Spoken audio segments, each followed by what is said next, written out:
Welcome back, dude and dudettes, to another wild episode of Send It Mate. We're here to talk about all things hunting and outdoors. And today, we've got something that'll keep your gear running smoother than a dingo's getaway. That's right. Our show is brought to you by High Caliber, the gun and knife oil company that knows how to keep your firearms and blades in tip-top shape. High Caliber is like the secret sauce for hunters, anglers, and outdoorsy folk everywhere. It's like the magic potion that makes your gun and knives happier than a dog with two tails. You know, guys, I've been using High Caliber oil for a while now, and let me tell you, it's the duck's nuts. My rifle practically sings a lullaby when I take it out hunting. And speaking of lullabies, ever tried sneaking up on a deer with a squeaky gun? It's a prime way to end up with no venison in the freezer. You'll be hungrier than a vegan at a bacon festival. Absolutely. But with High Caliber oil, your gun will be quieter than a ninja in moonlight. You'll be stalking your prey with the grace and stealth of a mountain lion. High Caliber doesn't just keep things quiet, it also prevents rust and corrosion, so you won't find your gear looking like it spent a season at the bottom of a creek. That's right, and for you knife enthusiasts out there, High Caliber has got you covered too.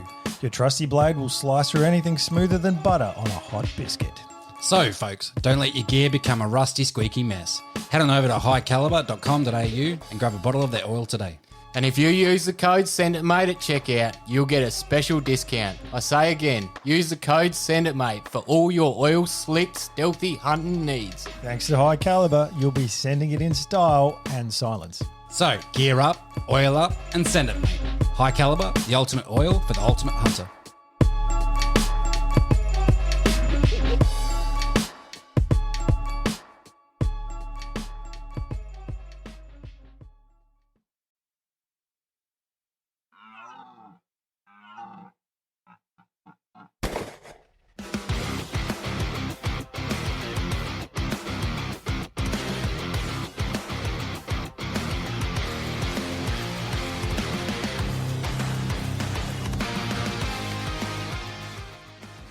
Hello and welcome to another edition of Send It Mate podcast. I'm Caleb. I'm Josh. Jesus, get some piss up your fucking skirt, mate. And I'm Couchy. Was that not up enough for you, mate? No, it wasn't, my man. Jesus. Someone's got to like shout out in the background, can I get a, oh yeah, just to get you moving, mate. Oh, look, man, it's probably not as good as Couchy's race caller edition intro we did last week. That was quite average. Got some work to be done. Work in progress, man. You'll get there. You'll get there. I mean, apparently I've got to lift my game, so. Anyway, I am actually excited tonight because we've got another guest. We've been belt feeding the guests lately, which is it's been fun. It has, interesting and fun. And look, we don't have to listen to our own voices too much, which is a nice change. Yeah, well, we've learned a lot, which is the main thing. And I think tonight we're going to learn a lot again and maybe even debunk some myths about a few things. And I think it's going to be a good chat. So tonight's guest is a hunting guide and outfitter in New Zealand. He is from Adventure Hunting.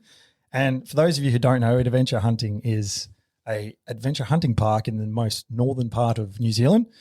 And the man is Andrew Kitchener.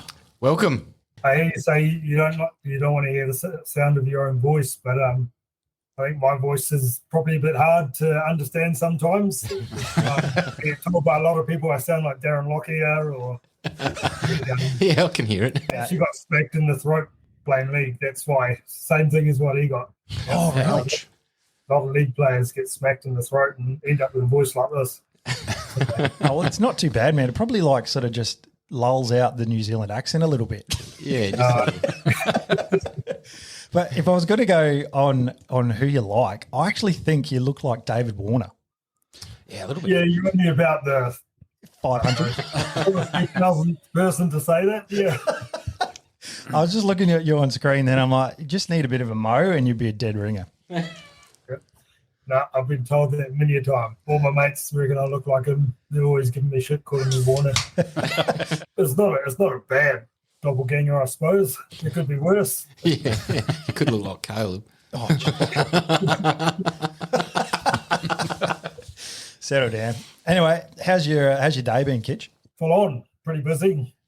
Yeah, so I as well as being an outfitter or hunting guide, I've got to wear a number of different hats. So I've been a tradie, I do hardscape. So it's like landscaping, but it's all like retaining walls, decks, concrete driveways, patios, pergolas, all that sort of stuff.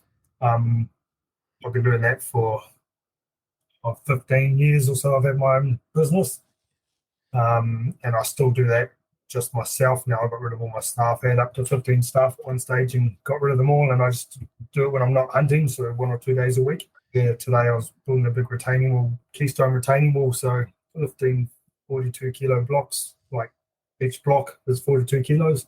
Then I put it into place, and because I don't have any staff anymore now, I'm the lackey and the tradie and everything, digger driver and everything all in one. So it's a good way to stay in shape though for hunting. Just lug around bloody rocks. Yeah, so I do pretty physical work during the day like that, and then obviously when I'm hunting, I'm carrying weight on my back and walking hills and whatever else. And I normally try to run some stairs in the morning or just after work. I got home and went for a quick run before I came and had dinner and come and do this. So Jesus, man, sounds like you're a busy man. As well as I'm a farmer, so I breed trophy stags and that as well, and play rugby league on my weekends and stuff too. So pretty busy, yeah. What type of cattle do you run? I don't run cattle. He just said And didn't he say stags? Red oh, stags. sorry, stags. I thought he said, oh, wow. Turn your ears on. Yeah, I might need to turn my ears up, actually. Sorry. I thought you said steers. I breed fallow red deer and white red deer. Yeah. There's Marapawa sheep and a few goats and stuff like that. Basically stuff that people hunt. Yeah. Nice. How long have you been doing that for? 4 years now, 3 years, 4 years, something like that. Basically became a farmer by default, just because with the game estate, we've been shooting a hell of a lot of animals off the game estate, so we need to restock it somehow. And so I live capture wild fallow from a few places around the country in the North Island, live capture wild fallow, and that's how I started my herd at home. So were wild fallow that I bought here and would hold here and release them as I need them back onto the block. Is that something that you'd go into? How is it just a drop cage that you're catching them in, or? No, so we had a guy who had a handful of pit fallow that he'd have tags in their ears, and he'd put them in the second to back paddock on his property, and his back paddock opened up onto the forestry, and so we'd open the gates, and deer would come in out of the forestry, because that's one thing with fallow, they're totally different to red deer. Red deer are what we call browsers. You guys probably know all this, but a browser where they can happily live their whole life in the bush and eat trees and shrubs and green twigs and all that sort of stuff, totally fine. Fallow are grazers. They have to eat pasture, and so even though you'll find them in the bush and in exotic pine forests and stuff like that, they all come out of the bush to feed on pasture, and so you'll find that's why you find so many fallow on farmland. It's because they come out to eat the pasture that the farmers are growing for sheep and cattle. And so when we open the back paddocks, his back paddock gate that goes into the forestry, all the deer come out of the forestry and going, holy shit, we can all get in and nice pasture. And we go up the dark and shut the back gate, and hopefully we've caught 10, 20, 30 of them, and then we mix them in with his fallow and try and corral them all down to his yards and deer shed. And usually with the wild ones, like you only get about half of them down to the shed, because some will go out over the fences, some will bloody just turn themselves into spaghetti going through fences. They'll jump a 2.5 metre high bloody plywood wall in the yards, and by the time we get the deer shed door shut on them, just whatever's left in the deer shed, literally just go in there and grab one and go, oh no, that's got an air tag, throw it out, that's my mate's one. That one hasn't got one, quick, put it in the trailer and shut the trailer door, and then grab another one. He's normally in there with a motorbike helmet on, and I normally go in there and just man up and then come out with bloody busted lips and whatever else. And sounds like a wicked job, to be honest, man. It's good fun, but then I'm nursing injuries for a 6-hour drive back from Wanganui with a trailer load of deer. You'd be copping and beating. Good way to get cheap deer, and they're 100% wild, which to be able to then go and put them onto my hunting block for people to hunt. We don't want to be hunting deer that we can rattle a bucket when they come to feed. These things, you let them out and they're freaking gone. Yeah. Suburbs. They're totally wild. And so, that's why I go down and live capture a fella like that. And that's then, I'd catch a trailer load of 20. I only need to put 10 out on the block or something. So I keep 10 at home and slowly bred up a bit of a herd like that. And plus, I like seeing them in the paddock. They're pretty awesome. And Nice. once we got pretty bloody popular, I soon learned I had to start breeding a shitload more deer. Obviously, you'll be able to somewhat control their bloodline doing this. Like, obviously, you're going to be choosing a good stag or something to throw into the breeding mix. So when I live capture them, it's pretty much just everything and anything. But on the hunting block, as they grow out, we definitely we offer what we call cull stags or management stags really cheap. So something that's growing split palms or missing points or something like that, particular points, then we get them shot before they're breeding. And we have introduced some really top genetics, some of the best genetics in New Zealand we've introduced into the herd. And we try to obviously leave those stags to be the breeder. There are going to be some young spikers or shitty genetic ones that are going to obviously breed, but that's nature doing its course. We try to manage it, but we also try to let the animals do their thing too. And so when I say we manage it, we'll take out anything that has got imperfections, but if it's just got smaller palms or something like that, that's not necessarily a bad thing. It might just be a younger animal. That's one thing. I see a lot of stuff on social media where someone will say, "Oh, I shot this stag because it was just a scrubby stag. It was no good, never going to be any good." It probably was going to be good, but you shot it at 3 years old instead of letting it get to 8 or 9 years old. And I notice a lot of people do that with fallow. And they'll say, "Oh, no, it was just a shitter. It didn't have any palms on it." Yeah.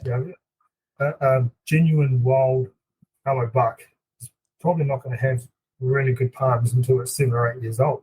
But no one ever lets them get to that bloody size. So, whereas a farmed one with top genetics at 3 years old is going to be bigger than some of these wild ones at 7 or 8 years old. But I think a lot of hunters are comparing those 3-year-old wild ones to these 3-year-old farmed genetic ones and go, no, they're rubbish. Got to shoot it. Which is a bit of a shame. Yeah. Hey, one man's trophy is another man's fucking rubbish. So, absolutely. And at the end of the day, the beauty is in the eye of the beholder, or the trophy is not necessarily the biggest animal. So it could be that you're out there with your son taking him on his very first hunt, and this fellow with small palms or whatever comes out. It's like, I'd be first one to put my hand up and say, "Fuck, I'll take that." If it's my son's first deer or something like that, yes, ideally in perfect world, I'd let it grow out for a few more years, but to be able to take an animal like that with my son for his very first hunt or something like that, that's worth more than and then something that I might shoot later on at 8 years old, or make the call or the judgment at the time kind of thing. It could be that we saw something 10 minutes from the car, then I probably wouldn't take it. But if we'd been hunting all week and worked our asses off, and my son had put in the hard yards and all that sort of stuff, and then we see that animal at the end, I'd be like, absolutely, we're not going over. And now, because I've been lucky enough to have shot a number of deer in my time, if I was to shoot a spiker with my young fellas, I've got a 6 and 8 year old. So if we go out for our first hunt and we get a spiker or something like that, that's going to be worth a lot more to me than some of the ones I've got hanging up on the wall. That I've some really good fellow in that I've shot that are up on the wall. Like, I would probably give them away any time to be able to go and shoot that spike with my son, because I never grew up hunting with my old man or anything like that, which I wish I did. So I can't, I can't wait to be able to take my boys out Awesome. and go with them will be bloody. I think that's lost on a lot of non-hunting people. Actually, they think that you're just sort of out there to shoot whatever, but or even some of the older population here in Australia, they're like, "Oh, why'd you take that? That's not a trophy. You should have let it breed." But you're like, "Well, were you in the situation that we were in at the time?" And you know what? Yeah, you've got 40 years of experience or whatever. So to you, you have the freedom of going, yeah, pass it or not. But at the time with a mate or like when I first took my first red, it was with a friend, and it was just a surreal experience. And he's not the biggest; he's only a 10-pointer. But to me, he's the biggest animal I've ever seen, even bigger than Caleb's shitty fellow. I was waiting for that. I had to slide it in there somewhere, man.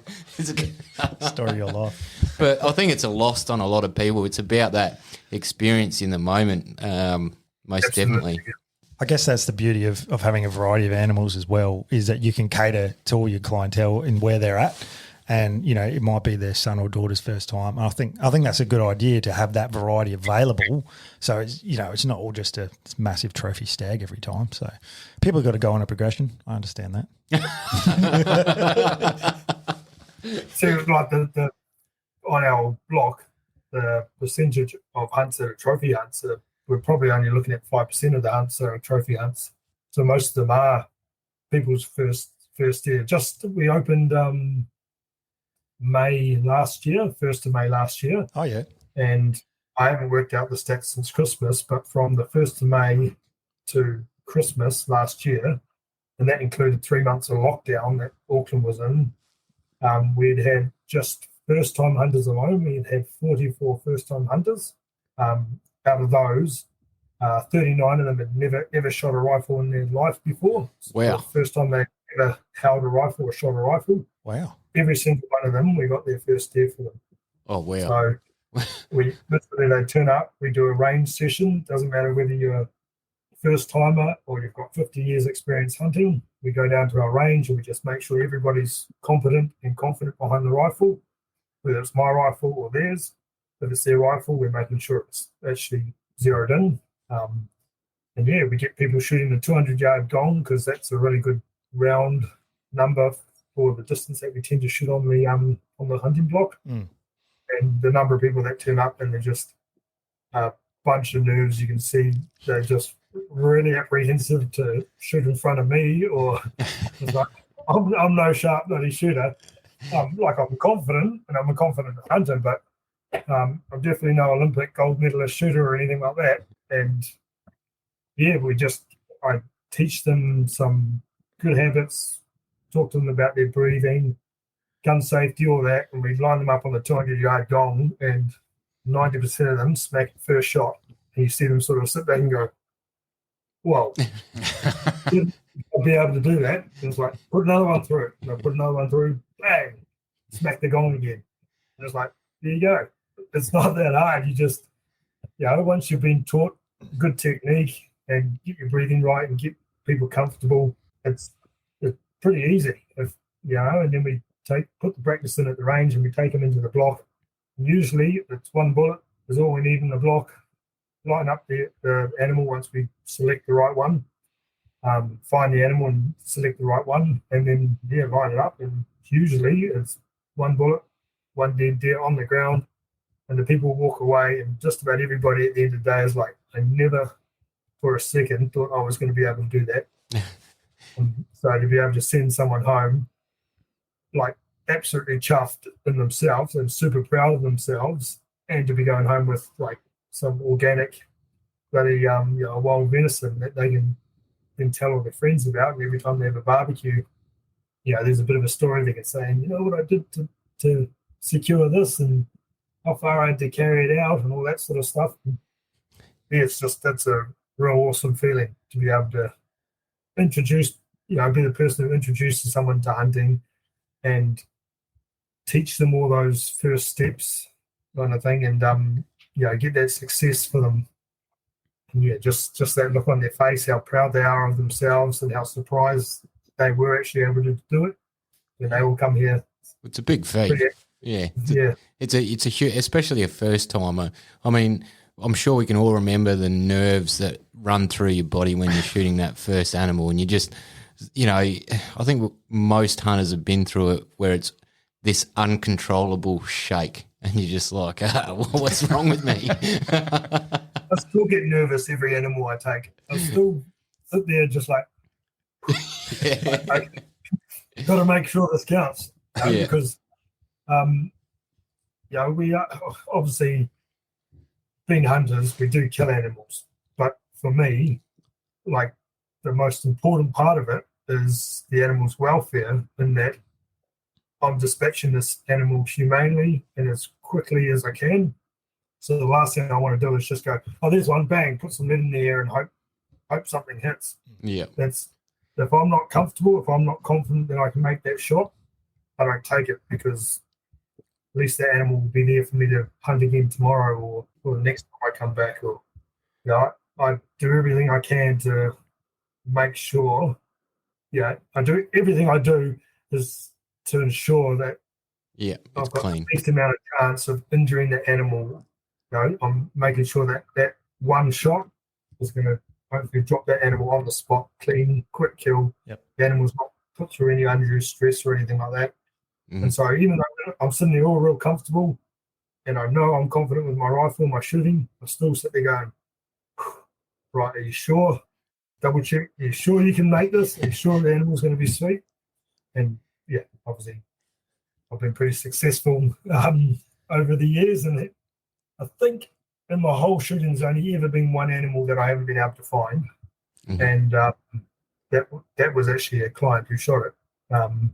But like I set the rifle up for them and everything. Client who shot it, we searched for hours and hours, following a blood trail. It was a wicked blood trail. And we thought, how can this thing, disappear? Have got away? Yeah, it's got to be dead here somewhere. But hours we looked, like right through gorse and blackberry and just crap, and felt like absolute arse after it. We were sure that it was dead, the amount of blood. So as much as we were, worried or upset that we couldn't find the animal, I was pretty confident with that much blood that it was dead somewhere. And we didn't have a dog or anything like that. And it was literally leaving the very next morning. So it was looked till dark. And just wasn't to be.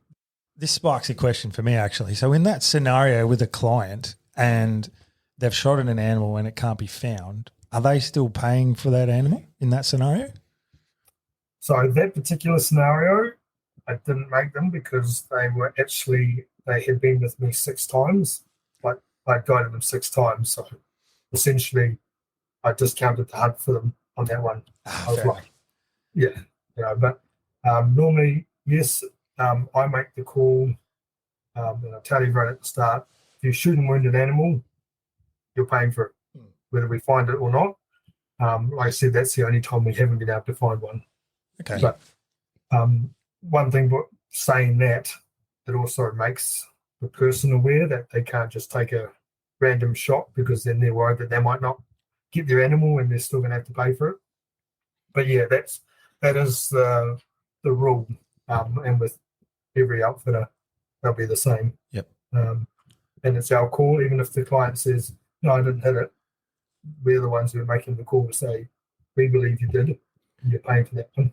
That's fair. It makes it a little more real for the client. So I can completely understand why you do that, to be honest. And it's also your time and effort and that you're putting in. So it's worth obviously paying for. Yeah. Yep. Well, it makes the client, holds them accountable, and also then makes them, when we are looking for it and trying to follow a blood trail, because they're really looking for it too, because they know they're paying for it regardless.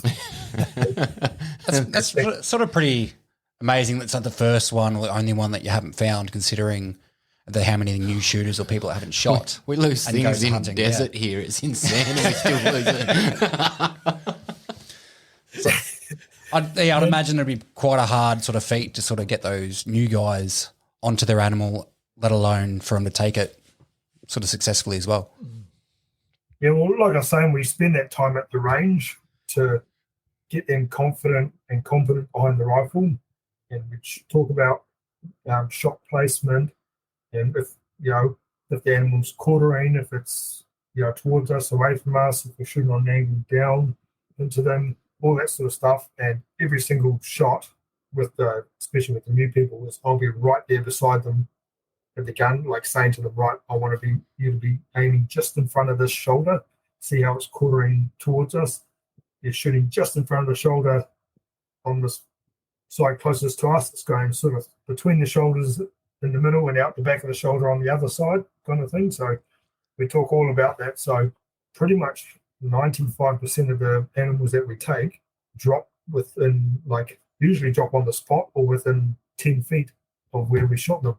Yep. So we don't tend to have any, or very few, take off too much. This begs a question. What is your recommended caliber then for your clients? So our higher rifle that we have is a Tika T3 7mm08. I tend to, even, like, it's a little bit big for fallow, but I would prefer to go on the bigger caliber than we need, because then obviously you've got a larger margin of error. So if the shot's off a little bit, that fellow's still going to drop on the spot, because you've got that bigger projectile, bigger caliber rifle, rather than going for something like a 223 or whatever, like some people will.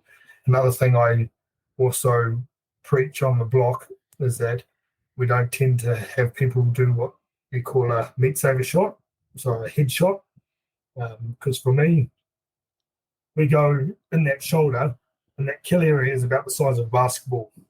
And if you're aiming for that shoulder, if you aim for the head, the kill area is just the brain, size of a tennis ball.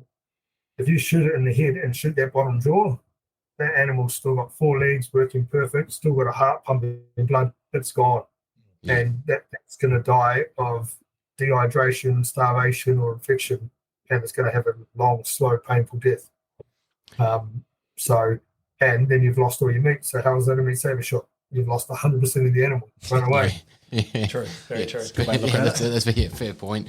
Actually, it's funny you mentioned that, because we've done some roo management here in Australia, and I've seen and shot roos and obviously gone up and inspected them after, and they've had bullet holes in their backsides and through their legs, and they're still, it's basically septic, but they're still kicking. They're still munching on grass. But obviously eventually they're going to die, because the wound smells like it'll be septic, so it's got that real pungent sort of ammonia smell to it. But that could have been done months prior, or and it just takes months for them to die. It's a terrible death for the animal. But I like how you don't do headshots.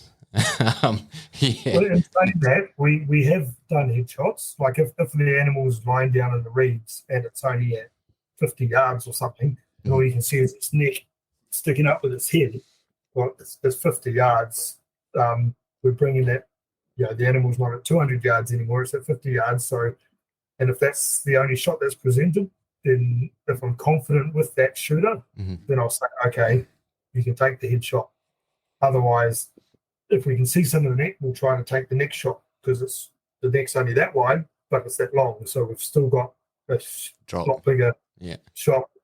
But I try to, especially with first-time hunters, I try to put emphasis on, if the head's presenting itself and the shoulder, we're taking the shoulder.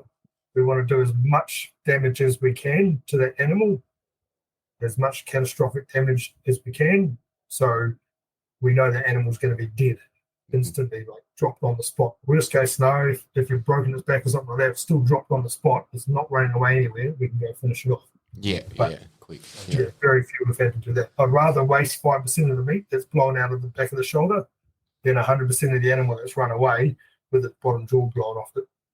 That's clearly not going to be a good look as well if it suddenly jumps onto other estates around the property or things, or even makes its way into town, which we've had an incident here in South Australia where a kangaroo's been hopping down the main street of Highley Street with an arrow through its head. Not a good look for hunters. I'll see some stuff on social media and that with like people shot red stags and they dug arrowheads out of their face and stuff like that. They're amazingly tough animals. But yeah, like the other thing with especially with first time hunters, the last thing I want to do is put them off hunting. So if they know that they've wounded an animal and it's run away and they know it's going to die a slow, painful death, they quite likely don't even want to shoot another animal because they're feeling bad about the one and only time they did shoot an animal. Have you had people like shoot and then been like, no, it's not for me? Or killed an animal and just gone, no, it's not for me. No, I haven't. I've had people come and like not like the gutting part of it. So like I just had a couple over from Texas just 10 days ago, and the wife, she awesome shots. She had never shot a deer in her life. The very first deer that she shot was with us, which was a big 32-point red stag, and she shot a big white stag. Was it like literally 15 seconds later, 10 yards apart? That's not fair. And like she was absolutely blown away with it. She loved everything. She just couldn't stomach watching the gutting, but then she could come over and like help us lift the deer up onto the Polaris and stuff like that. But I've had a few people like a bit squeamish about the field dressing, gutting the animal, but I haven't had anybody who's gone, hunting's not for me. Everybody's gone away just going, holy shit, that was actually so much better than I thought it was going to be. It's so much more fun. I'm a real psychopath. That's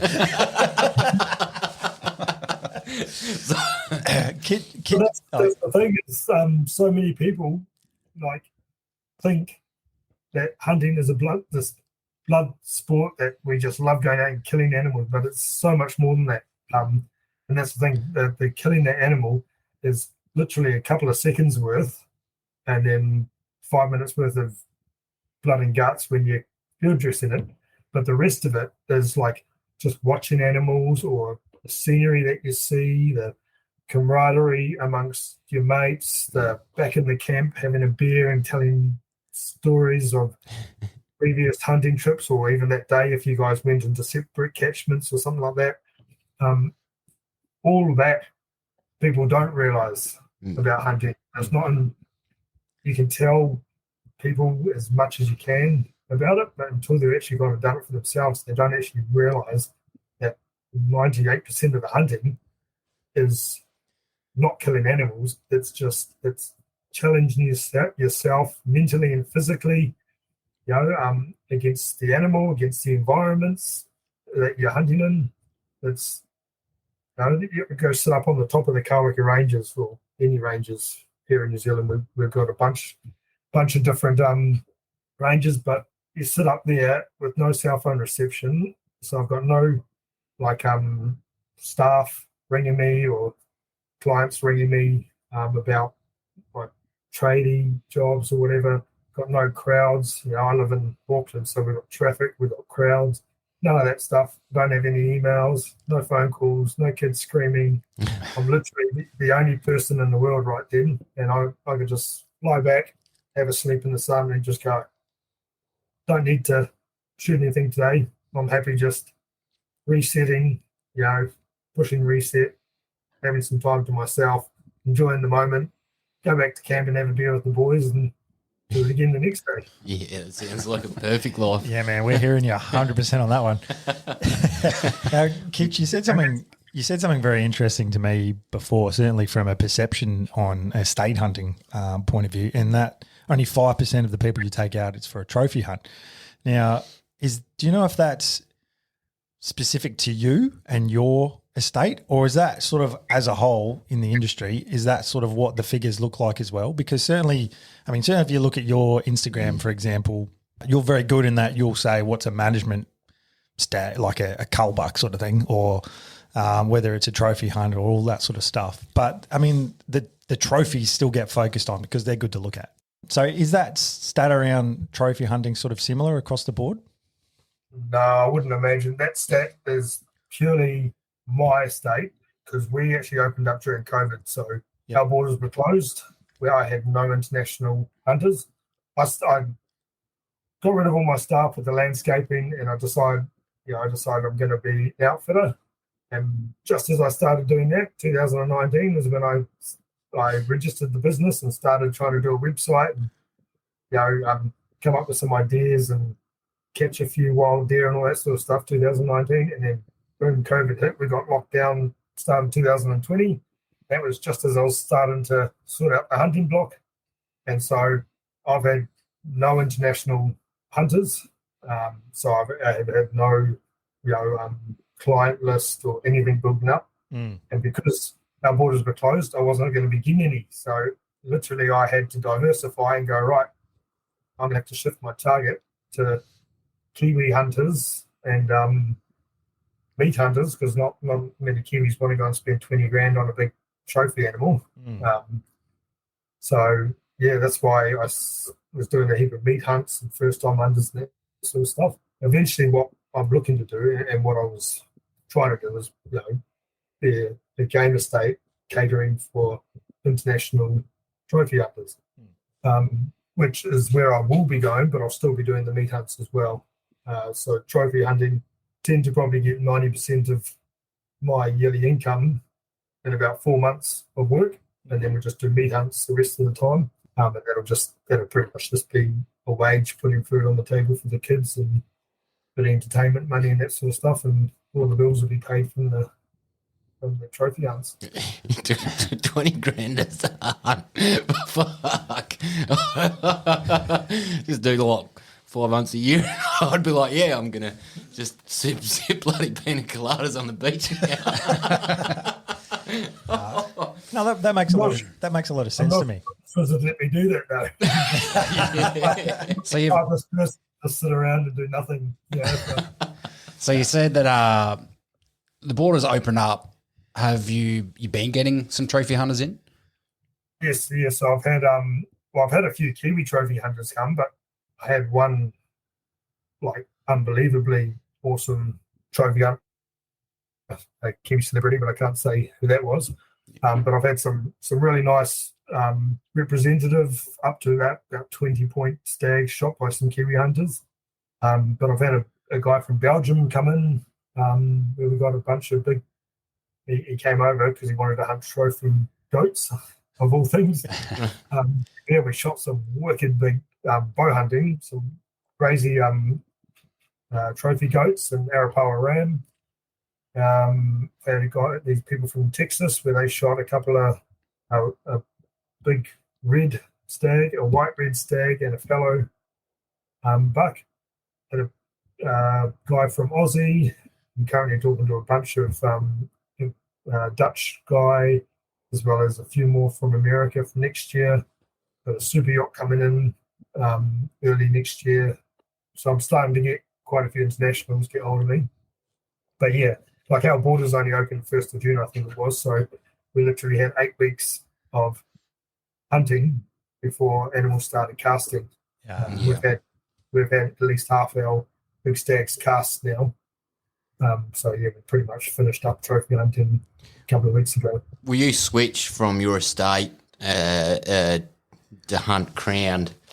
I believe it's called. It's called Dockland. Dock. Yep. To hunt tar and things and guide. Yep. So I've got my dock concession, so I can guide right around the country on Dockland. What that is essentially to be able to run a business on public land. You have to have a concession with Dock. There'll be some guys out there that are doing it for cash, guiding for cash on Dockland, I'm sure. Yep. But yeah, they're definitely not allowed to, and they can get in a whole lot of trouble if they're caught doing that. Can I ask, just from someone that's quite interested into hunting the public land over there, how much, if you don't mind asking, are you looking at for tar or chamois or a public land stag? Oh, it varies considerably. To be honest, if you were to go, this is shooting myself in the foot a little bit now, but if you were to go to the South Island, where you wanting tar or chamois, it would be cheaper to go through someone in the South Island. Yep. Because obviously I'm in Auckland, so for me to hunt them, it's going to cost me a couple $100 to fly down, a couple $100 to fly back. I'm not going to pay that out of my pocket. Yeah, and understandable. $0 from the trip. So, you'd have to pay for my airfares to go down there and stuff too. The other thing is, do you want to fly in by helicopter, or do you want to pack in? Do you want to go up a braided river with a four-wheel drive?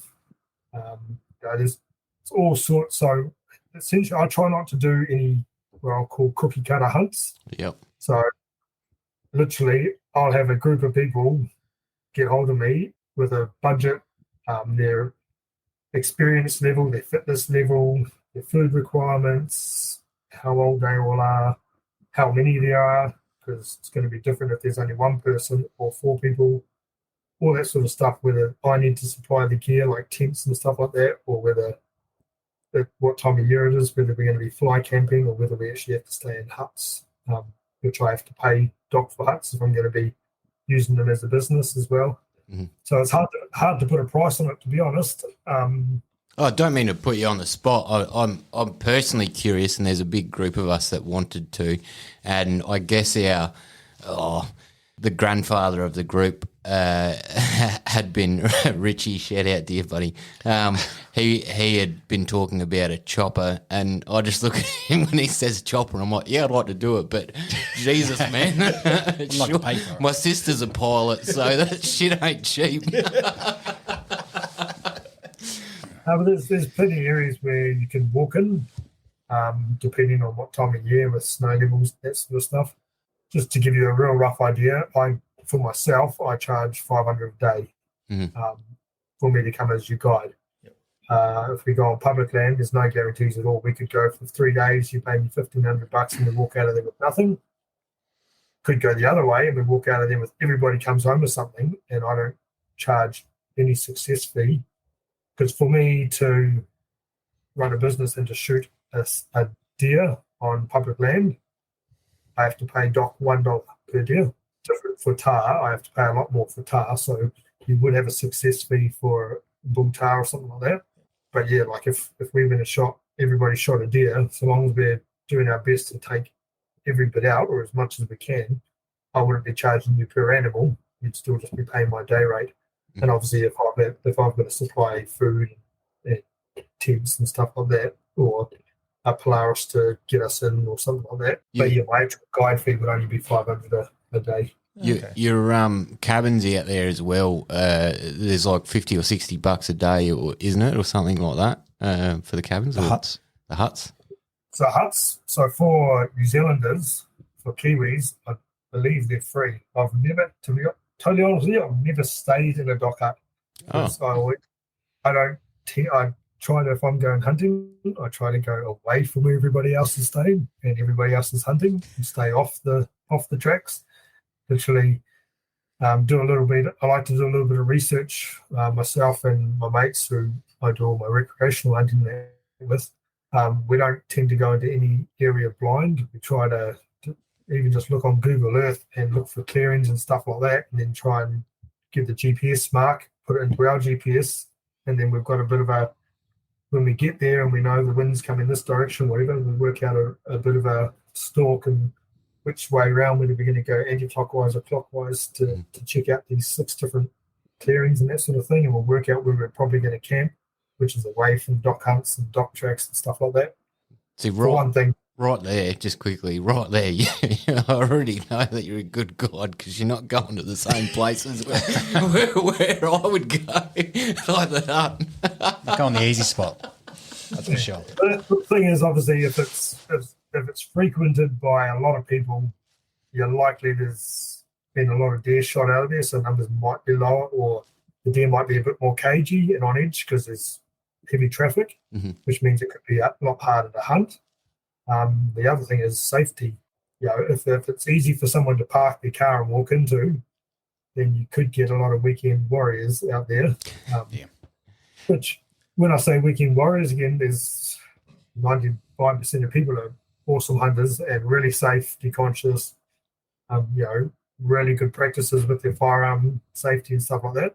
But it only takes one person who's an idiot and one mistake, and there's no coming back from it. Yeah. So if we can go somewhere where no one else is likely to be, well, then you guys are going to feel a lot more comfortable, a lot safer that you're not walking around and someone's going to shoot you in the back of the head.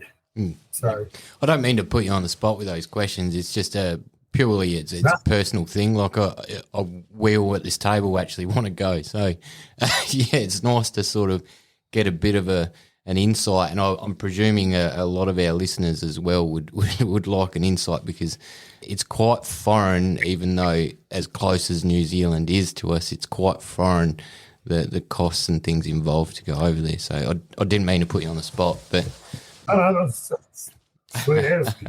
Like I say, you'd pay me for my day rate.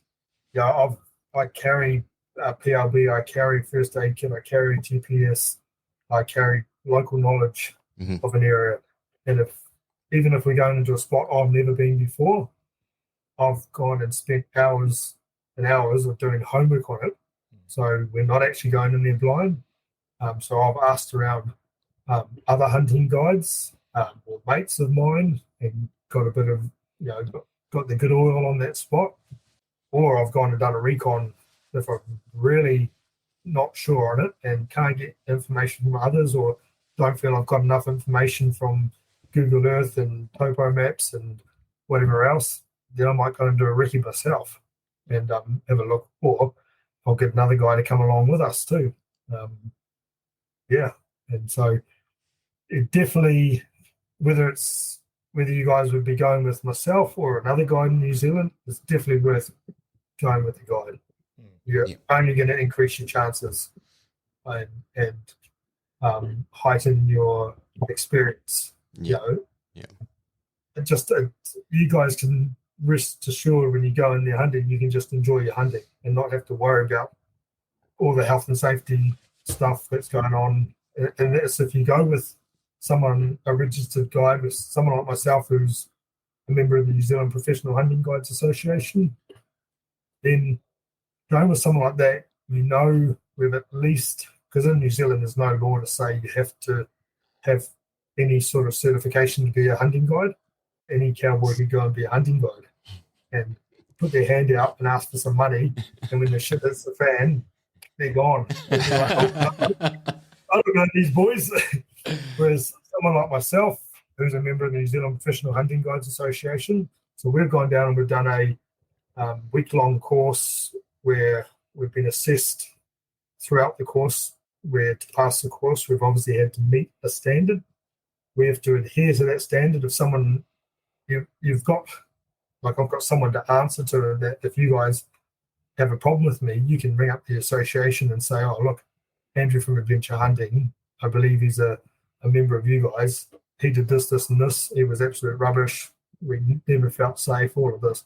They'll boot me out of the association straight away. To be a member of the association, we have a full health and safety plan in place. I have my own personal liability insurance with them, but I also, outside of that, Adventure Hunting holds public liability insurance as well. Another thing we have to do is we have to maintain an advanced first aid certificate. So it's an advanced first aid, not a basic entry level first aid. So if the shit hits the fan, theoretically, I should be able to take care of you and be able to say, right, you head up to a high point, make the phone call, or we'll set off the PLB or whatever. I'll be the one that will run the show and take care of everything. So like I say, basically you guys can just enjoy yourselves and let someone like myself or your other guide or whoever it is take care of all of that for you. It can only, like I say, it can only improve your experience. And it's peace of mind as well, especially with the medical side of things, because obviously a lot of the high peaks and things, you know, when it's snowy, you can, I don't know I've forgotten what they're called, but where the snow kicks out underneath you. Jesus. I don't know. No, a bloody avalanche. Avalanche or what are they called? Oh, God. Brain fart. Whoa. It'll come to me. Either way, you slip over. Yeah. Well, you can obviously have catastrophic falls and things. Yeah. into a crevasse. You're talking about like Yeah. That's it. crevasse and stuff like that. Yep. Yeah. Having that local knowledge or that experience, someone who's done a mountain safety course or myself, like I've built a snow cave and slept in a snow cave, sailed down ice faces. That was a little while ago now. I wouldn't ever put you guys in a position where I'm trying to teach you how to do that because I'm not trained to be able to teach some of that sort of stuff. But I know my experience level, and so I'd be telling you this is what we will be doing on this trip, or this is where we are not going, because one thing, you guys aren't experienced in it, and I sure as hell aren't experienced enough to look after three of you, train three of you in doing it. So, like you'll have 100% honesty from any of us guys in the New Zealand Professional Hunting Guides Association about our experience level, what we know, where we can go, what we can and can't do. And again, that's a peace of mind for you guys.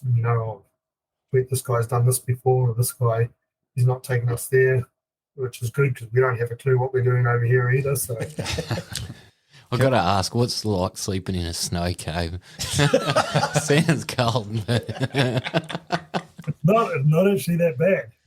I forget how much warmer it is. It's something like 5 degrees warmer than the outside. It might even be fucking more. Can't even remember now. It's been a little while since I've done that. And like I say, for one thing, 4 of us fitting in the snow cave, that is a big bloody snow cave we're going to have to try and dig. Don't want to be doing that. That was just something we learned. We've all spooned here, man, before. That's all good. That's the best part about hunting, isn't it? Don't get in a one-man tent. Yeah, that's it. What's some sort of struggles that you've sort of dealt with, apart from COVID, with your sort of guiding experiences? Shit cunts like you. Just kidding. I guess one thing with land in Auckland is ridiculous compared to the rest of the country. And so, like, the size of my game estate compared to all the ones in the South Island and that, like, we're just a little wee baby game estate. We're nothing compared to the size they are and some of the scenery they have in the South Island. But what I have is locality, and that, especially someone coming from overseas, flying into Auckland, it's probably different for you guys. You can have direct flights from Australia down to the South Island, but Americans, every single flight from the US comes into Auckland. That's like a 15, 16, 17-hour flight. And then they've got to get off a plane, sit in the airport for an hour or two into a transfer or whatever, jump into that plane, fly again down to the South Island, get out of there into a shuttle or whatever, and off to a hunting block. Whereas in Auckland, obviously I'm less than an hour from the airport. We can literally land in the airport, we can pick them up, race them out to the block, and we're hunting within an hour. Or pick them up in a helicopter, we're hunting within 20 minutes. 15 minutes of them landing in New Zealand, we're on the hunting block, ready to go. So that's one thing that I've tried to do, is have that locality, because I don't have that sheer size or scenery they have in the South Island. Being right on Auckland's doorstep, that's the word I'm looking for. It's something I always wanted. Like, I looked at actually buying a game estate down in the South Island. I was looking at the prices and that of them. But I always had it in my head, I want to be in Auckland. There's no one else in Auckland. There's one other little hunting park in Auckland, which they only just do fallow. They don't have big red trophies, white reds, Arapawa, all that sort of stuff. So and then that's another thing, is I offer white red stags. Well, from what I understand, one of the biggest herds in the country of white red deer. So again, just trying to offer something a little bit different than some of the other game estates to set me apart from them, because I don't have that size. Yep. So that was probably one difficulty I had, was trying to find a block big enough that it was still hunting. Was the block you bought a game estate before? Did you turn it into one?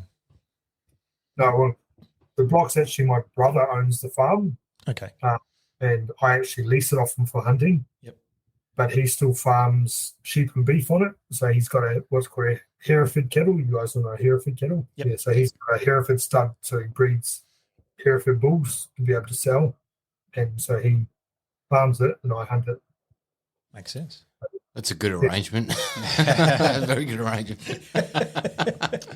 He farms animals and I kill animals. So. Very good. All right. Well, I reckon we'll delve into a bit of your story, Kitch. Now, we've established you're from New Zealand and you're based in Auckland. Now, where you from? Have you grown up in and around Auckland your whole life, or what's the story? So I was born in a little hick place called Ohiniwai. Oh, what a why? Ohiniwai, halfway sort of. Our farm where I was born was between Rangiora and Ohiniwai, which is just north of Huntly in the Waikato. My parents were both originally from Auckland. The dad moved out of home when he was 15, I think, and went farming as a shepherd. He used to do rodeo riding. He played rugby for King Country, and he was a tough bastard. And he farmed for all his life. But once us kids were getting old enough for schooling, and that they always wanted to bring us back up to Auckland for schooling. And so moved back up to Auckland. But when I say we moved back to Auckland, we still lived on a farm up in Auckland. So I've lived on a farm my whole life. Always been a country kid. Yeah, so born in Waikato, live in Auckland. Perfect. Yeah. I mean, country life is going to be better than the city every day of the week, man. Definitely. You're not going to hear anything else from us. Now, Kitch, what's your favourite food, man? I was listening to your podcast with Ashley. You said chocolate. Veggies. Mine's chocolate too. It's kiwis and chocolate. Oh, dear. I love seafood too. So if it's not chocolate, seafood, anything seafood. But Crazy. literally, why do you think I bought chocolate to the? I'm addicted to chocolate. I have to have chocolate every single day. Wow. Nice. It must take up a bit of weight and room in your pack. Got a kilo of chocolate. There's no other food. It's lighter. I just eat it before I go and store it in my bloody gut. Store it on Good thing it's a bit colder over there. some chocolate. Yeah, nice. So I've noticed you do a bit of scuba diving and free diving. Is that to grab crays or anything like that when you do that? Yep, hunting underwater, mate. Perfect. That's what it is. Caleb hasn't found out that yet. He still sinks like a rock, which is probably good for hunting underwater, but not it's to get getting back back to the up. surface. Like, I mean, I'm not built for swimming. Have you ever noticed in the Olympics, and I'm not being racist at all, in the Olympics, everyone who's swimming is a certain skin colour. Do you know there's a reason for that? This is just a random fact, by the way. Go on. Did you know that black people actually have a higher bone density and that's why they're worse at swimming? Caleb, you're white. You're from Scotland, man. You're like translucent. Okay, that's true. Where will you go with this one? I don't know. Just a fact popped in my head. Sorry. I thought we were explaining why you sing. Well, it sounds like there's nothing that explains it. Just arm movement. I'm black in certain places. I was waiting for it. I was waiting for that. Anyway, Kitch, what was your first job, mate? Believe it or not, I was probably 15 years old, and I worked in the liquor department at Pack and Save. And literally after about 6 months, I was running the liquor department at Pack and Save. Holy crap. Yeah, and we used to have some fun there because a mate of mine, he was, before he left, he was the one who got me the job there. They were short of staff, and so he said, I've got a mate who's keen for a job. And so I came along and worked with him, and he was in charge then of ordering all the beer, wine, everything like that.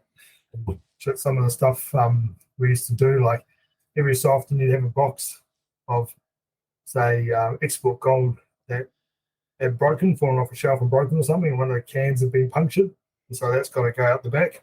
And then you'd get line red, one punctures, goes out the back or whatever. And eventually, when you've got enough broken ones to make up another box, you'd get from DB breweries or Lion breweries or whatever, you'd have all clean boxes that you've got to fold up and hot glue together. So like we put 11 export golds and then one line red in the middle, and then glue the whole lot together and then glue the box to the the shelf.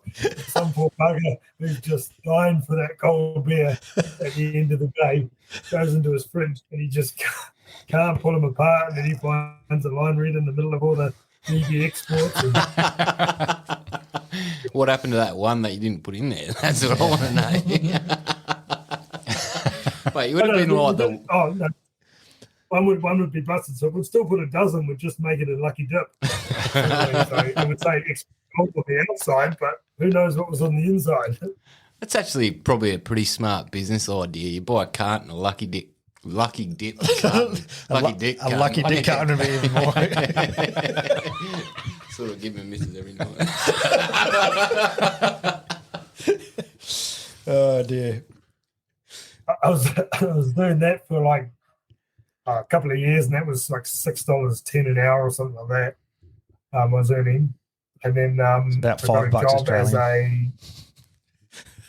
Something like that. And then I got a job just down the road from me at the restaurant where I could walk down from after school, and I was getting paid $20 an hour cash. So like that would have been $27 an hour, New Zealand, gone from $6.10 an hour to 27.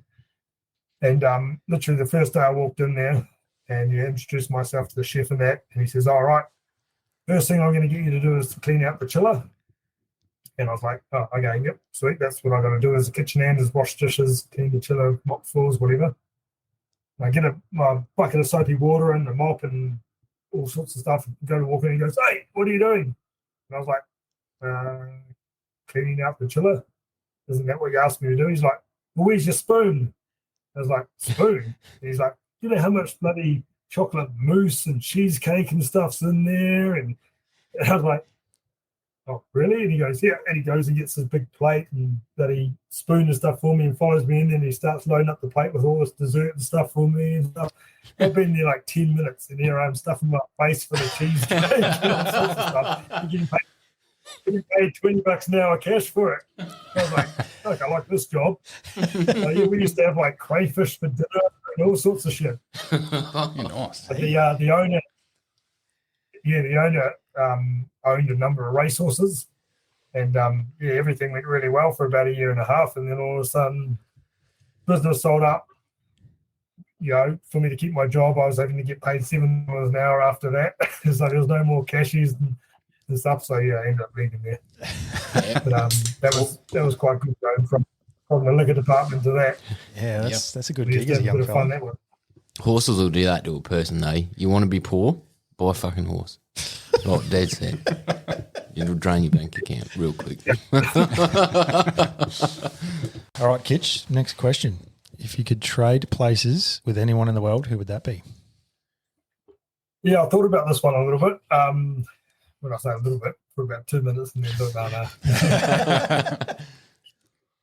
I don't know that I wouldn't trade with anyone, but like obviously I've got a really good network of friends and family and that I wouldn't want to be trading any places with anyone. But I suppose someone that I admire and look up to and be cool to be like is Cam Haynes. Yep. That guy is like fitness, his dedication, his hunting skill, it's like his motivation, just everything. Like, yeah, he's a bloody machine, that boy.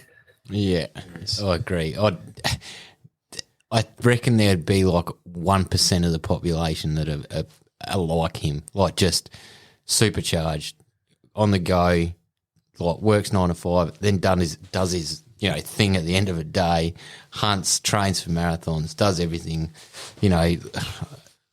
Yeah, I agree. Just absolute freaks of people. That's the thing.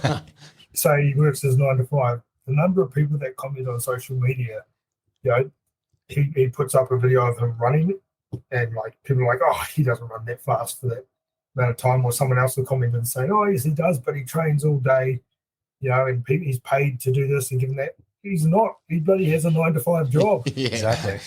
And he keeps saying, no, I'm happy doing my 9-to-5.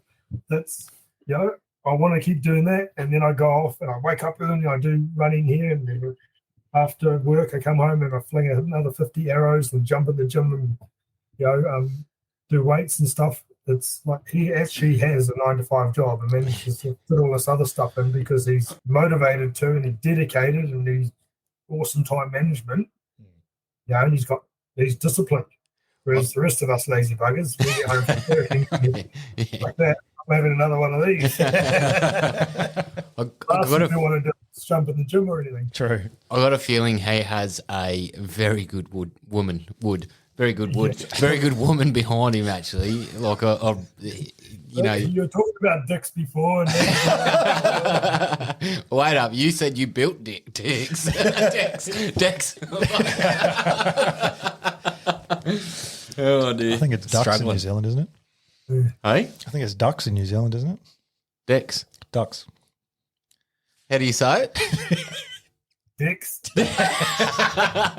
Yeah, come on. You don't say eyes like that. Settle down. It's fish and chips, not fish and chips. All right. Well, what about we're actually discussing before the podcast about this question because lately the more interesting the guest we have on, the more they seem to be happy with their own life and not wanting to trade places. So I guess you're a bit similar there, Kitch. But if you could take anyone hunting, who would you take? Would it be Cam Haines, or who would you take hunting? Oh, I think I'd be too nervous to take Cam Haines hunting, really. Probably I'd be a little bit starstruck, and I'd be nervous because of how experienced and how bloody he'd fly up the hill and down the other side and up the other hill and that before I get even to the top of the first one. I'm used to leaving everyone else behind. Well, not leaving them behind, but used to being able to get up the hill relatively easy and having to stop a little bit for someone to have a breath or whatever. So rather than me being the tired one, whereas I think he would just leave me for dead. Yeah, I suppose I would like to take him hunting, but it's a totally different kind of hunting we have here in New Zealand compared to what they do. Yeah, very true. Do you spread your time across bow hunting and rifle hunting sort of equally, or do you have a preference? I don't have a preference. I don't have a preference for guiding either, whether it's bow hunting or rifle. I mean, rifle, we've probably got more guaranteed chance of getting something, but bow hunting, I really like guiding someone bow hunting because it's a whole lot more of a challenge for me too. So that was one of the reasons I got into guiding was, like I've said, I've been lucky enough to be pretty successful in my relatively short hunting career. And so I got into bow hunting a little bit. And then I was also, used to take friends or family out and get them their first deer or something. And that was a challenge to me. So it's just like a lot of rifle hunters would go to bow hunting for the challenge. And then I kind of did that and went to guiding for my challenge. And now that I've got a number of people there with the rifle and I'm starting to get quite a few bow hunters, it's like that's another challenge, another step up again. Well, with that begs a question of and this is going to flow into another bit of one of our 10 questions, but what's the best bit of advice, or what do you do to not ensure success, because you're still at the discretion of an animal, but what do you do? Well, what's the best bit of advice you would say to do when you're actually out on a hunt? Best bit of advice for out on a hunt. That's how you should have said it. I got there eventually, man. All right. It's been a long day. It would probably be send it, mate. Hell yeah. I like it. That'll be in the quote in the bio for this episode. Best bit of advice for out hunting. Listen to what Kitch says. I guess just immerse yourself in the environment is just trying to think. Like, I haven't had someone giving me some advice that's really stood out. So one thing I like to do is just, when I'm hunting, just sort of really immerse myself in the environment and like forget about even shooting an animal. Is just enjoy the moment of being out there, being amongst it, being out in whatever environment it is you're out there, whether it's alpine, whether it's bush. Each one is really unique, and enjoy that. And if you come across a deer and happen to see some deer, awesome, absolutely awesome. If you manage to take something and and bag a deer, absolute bonus. But you should be able to go for 6 hunts, not shoot a single thing, and be just as excited to go for the 7th hunt. Yep. If that's the case, you're out there for all the right reasons. I like that. Actually. Yeah, I like that a lot. Yeah, I mean, a lot of sports people say something similar in terms of immersing yourself in the environment. So a lot of footy players, for example, go out on the ground when it's completely empty and just walk around on the ground in the stadium with no one there, just to sort of get a feel for the atmosphere of the place, the size, the scale. And it's very much like that when you're out in nature. Once you know an area of land intimately and you're immersed in it, it feels so comfortable, and that hunt almost feels like, autopilot sort of thing. It's just going on and you're just enjoying everything.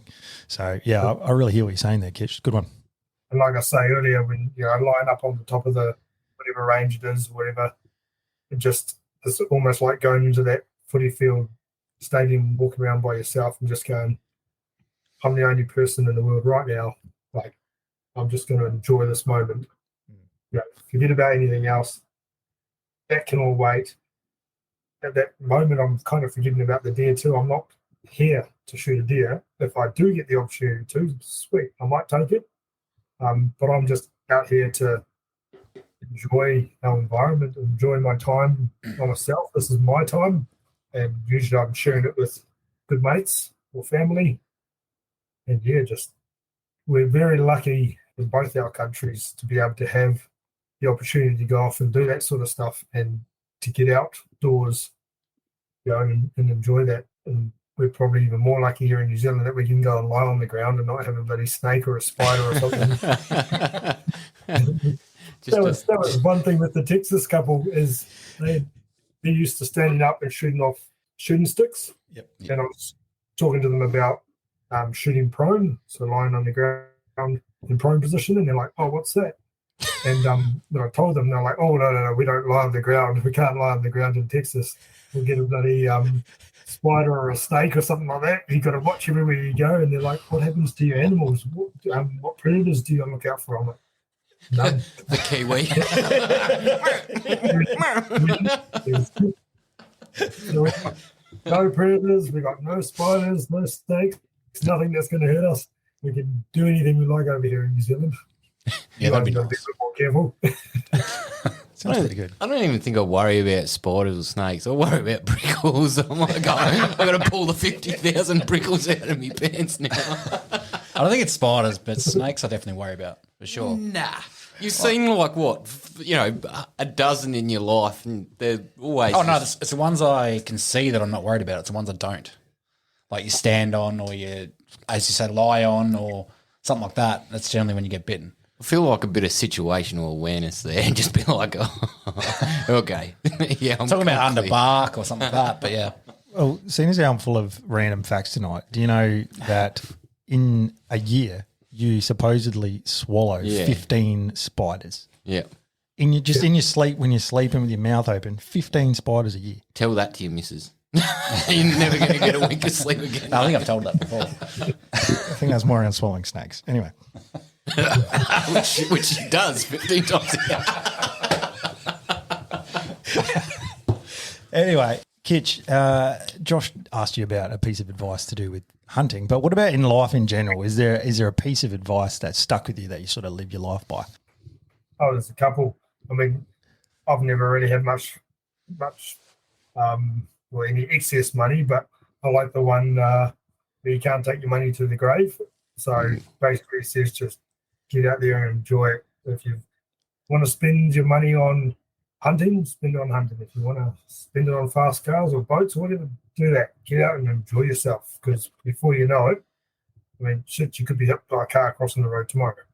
And what have you done in your life, or what have you, if you're worried about saving every last penny for the future when there might not be a future for you, you may as well enjoy your life and, get out That's true. what you can of it, and what you can. So I do like it. There you go. Let's all buy more guns and hunt more. Mate, you buy enough. You buy enough. So on this table right now is Josh's new rifle that he just picked up today. Another one. I've only got a couple, right? You want to pick it up or what? Cashy's probably better off. Why don't you do a joint effort? Here we go. Just to interject into the podcast. Let's talk about it. What is it, Josh? Tell us. Oh, it's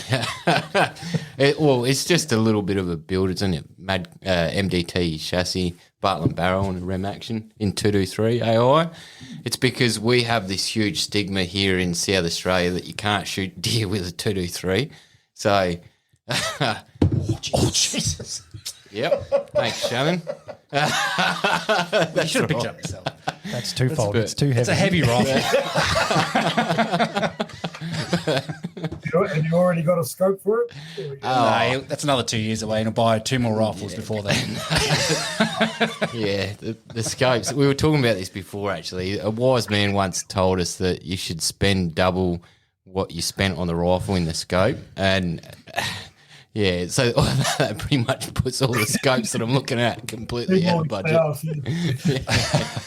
This begs a question. What's your go-to rifle?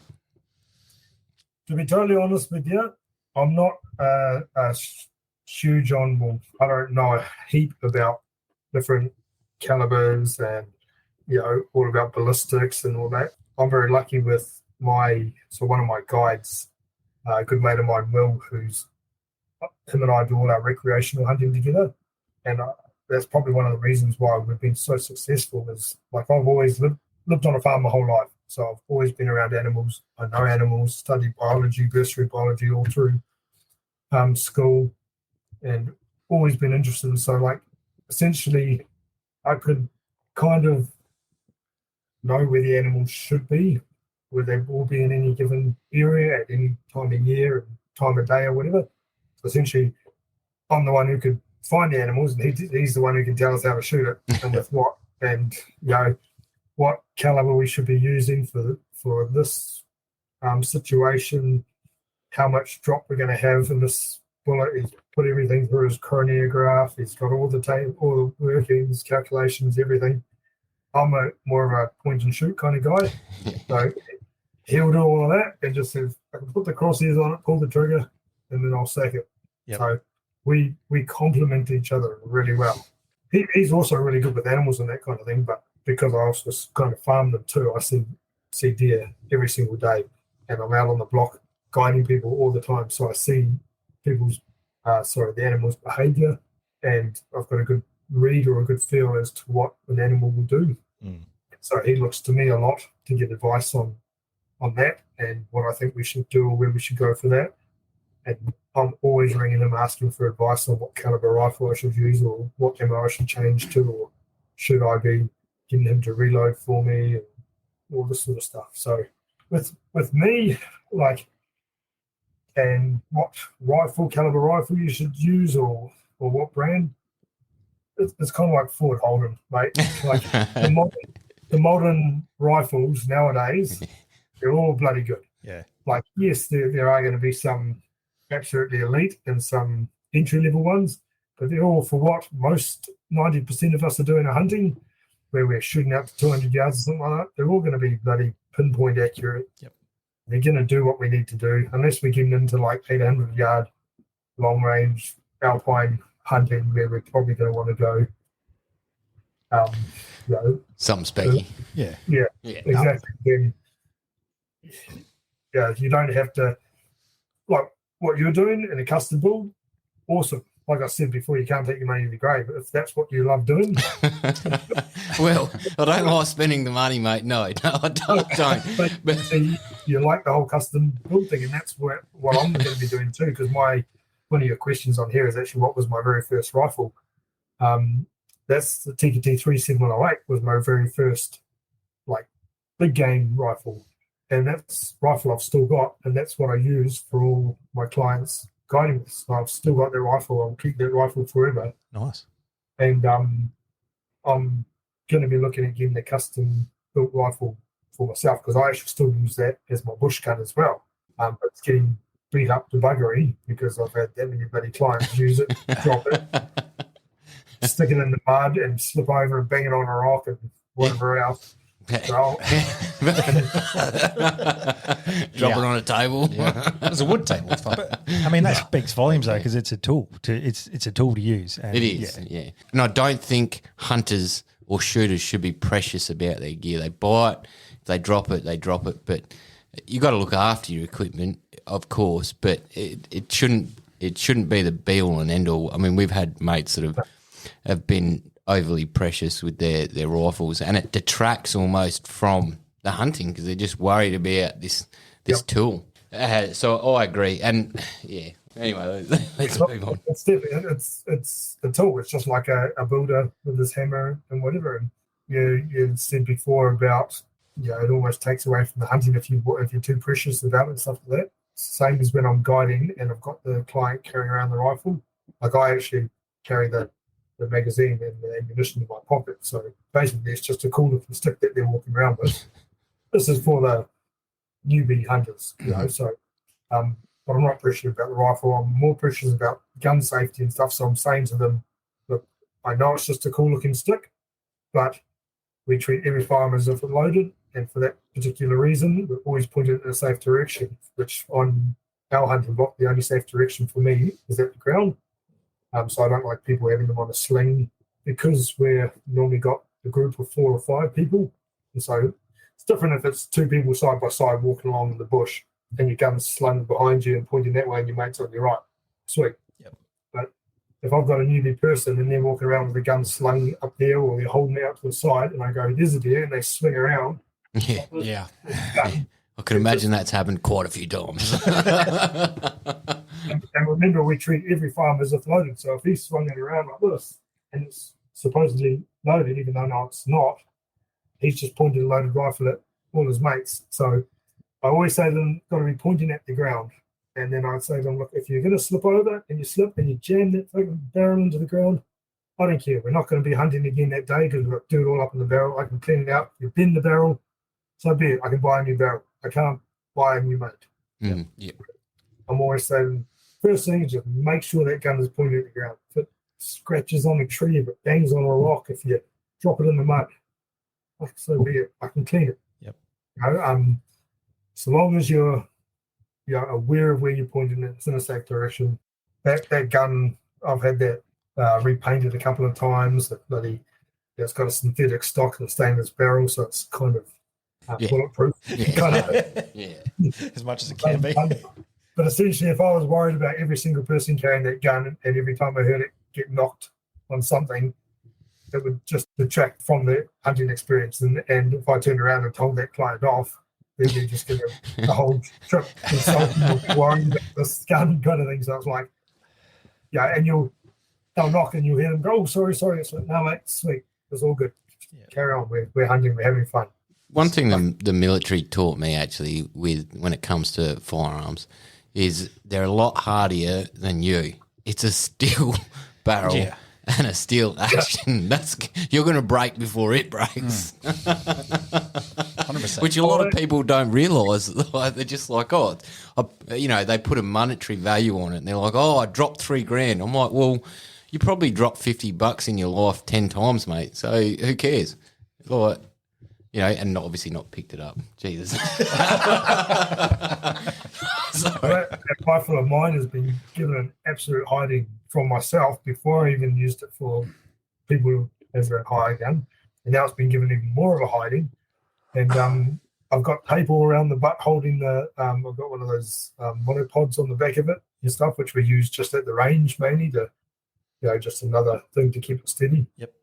And it's been given an absolute hiding, but that thing's still 100 rounds out of 100 rounds will put that pill on a bloody pinhead when it's sighted, and it just unbelievably awesome gun. Yeah. It's been given a hiding. It's a testament to Ticker, actually. Ticker do make some pretty damn quality products. Question with that, how difficult is it in New Zealand to get your own personal, obviously it's going to, own personal firearm, obviously it's going to differ from the States going to New Zealand and Australia going to New Zealand. I'm sure it's probably harder to get the gun back into your own country, especially here in Australia.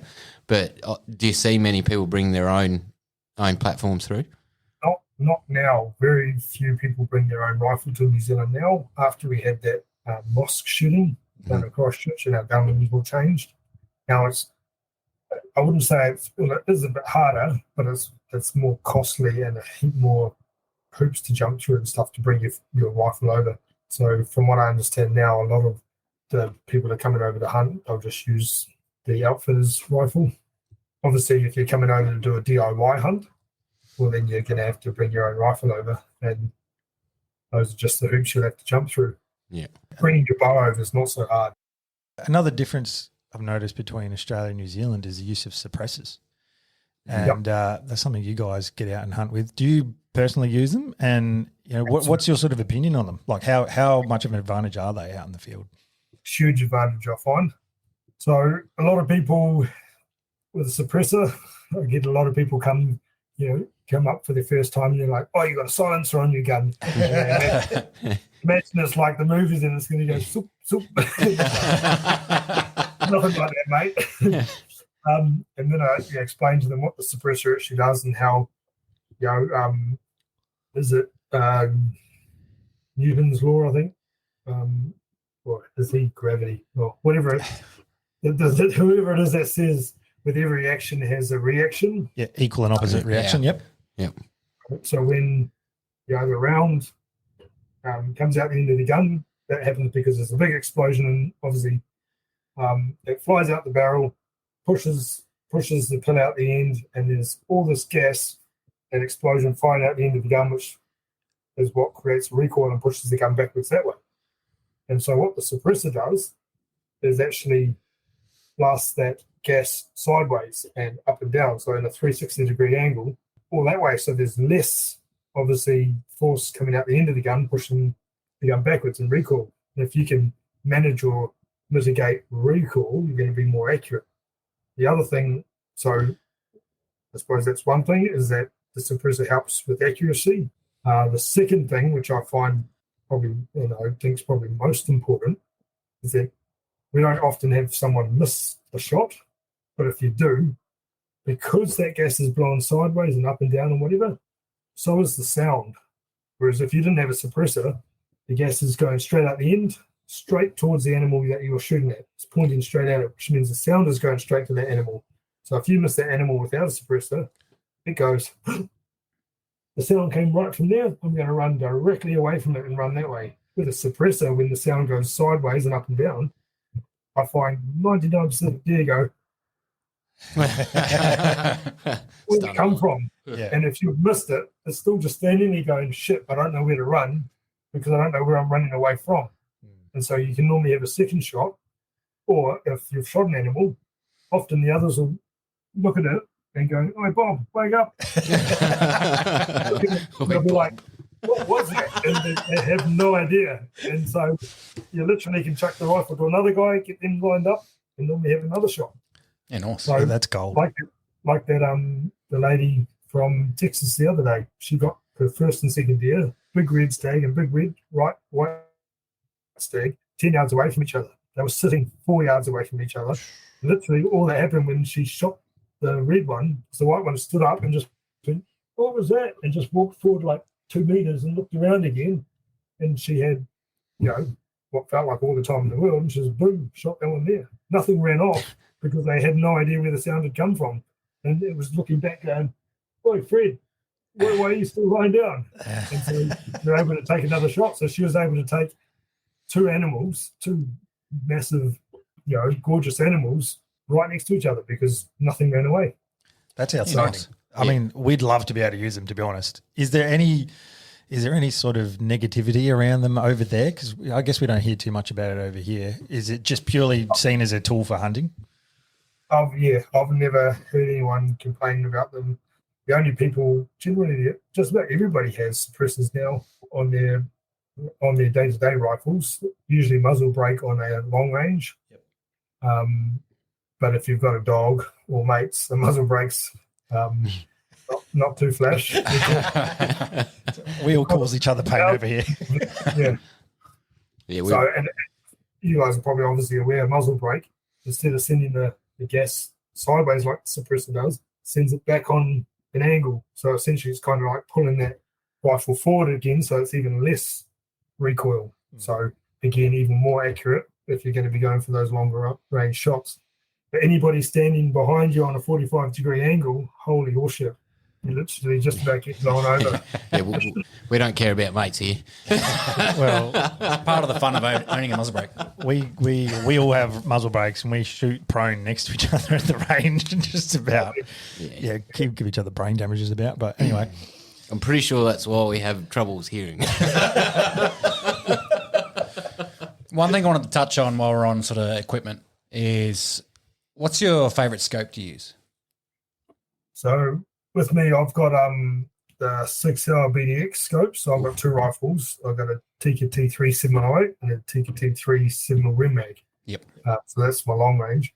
Both of them have got the 6-hour BDX Bluetooth scopes. Yep. So I don't tend to use the one like I should for my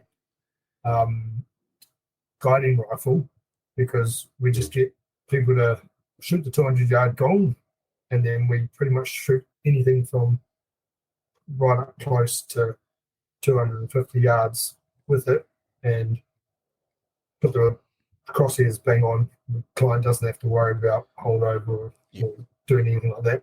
But essentially what the 6-hour BDX does is that with our 6-hour binoculars that are also rangefinders, we can find an animal, push the rangefinder, comes up 237 yards, the scope straight away dials to that, and then we can just put the illuminated dot right on the animal, pull the trigger. We missed, and that animal ran away from us a little bit. I could find the animal again, push it 437 yards, client just puts a dot on the animal, pulls the trigger, boom, shoots again. wow. No having awesome. to 6 hours do any insane. calculation. Yeah. So the reason I got that was mainly because of the guiding. Yep. So especially for the long range stuff, if you're going for a tar and if you've injured an animal, shot an animal, especially long range at 400 plus yards or something, shot it in the guts, you want to be putting lead into it again. You don't want that thing running away and, like I say, die a slow, painful death. So if they run a little bit, we can just fire it with the binos. It's stopped, range it again. Sweet. The scope's already dialed itself. Point it and shoot again. No having to go with your turret, dial it up, or go into your phone for your calculations, or look on the stock where you've got it all written down. The scope does it straight away. That's awesome. And so you will get some people that'll say, "Oh, that's bloody cheating," or "That's Smart. that's." But for me, again, like the ethical side of it, and not taking that extra minute or so to work out the calculations and dial it, or telling a client to have to try and hold over about 2 feet or something like that. It's like literally I say, put the dot on it and shoot. Yeah, your 2 feet is the client's 6 feet. Yeah. Exactly. I'm relying on the client too much. Or if I'm trying to say to the client, which would never happen, but if I arranged it and I said, "Oh, I need to do 17 clicks up," or something like that, there's no way I can trust the client to click at 17 clicks up. No matter how experienced they are anyway, it's like, they could have actually ended 15, or they went past too much and they tried to go back. But it's all time as well. Because if I can just go, "Yep, there it is, sweet, put the dot on it and shoot," we can go bang, we can give another one in it, or another one in it if we have to. That's just working smart, not hard. And look, the technology's there. Use it. Yeah. So I don't think that's cheating by any means. Well, there's a South African mob that use the Sig Sauer, the same setup, on their air rifle systems, and they're shooting pigeons out to like 300 metres with an air rifle, mate. Like, when I was a kid, like 10 yards with an air rifle was wicked.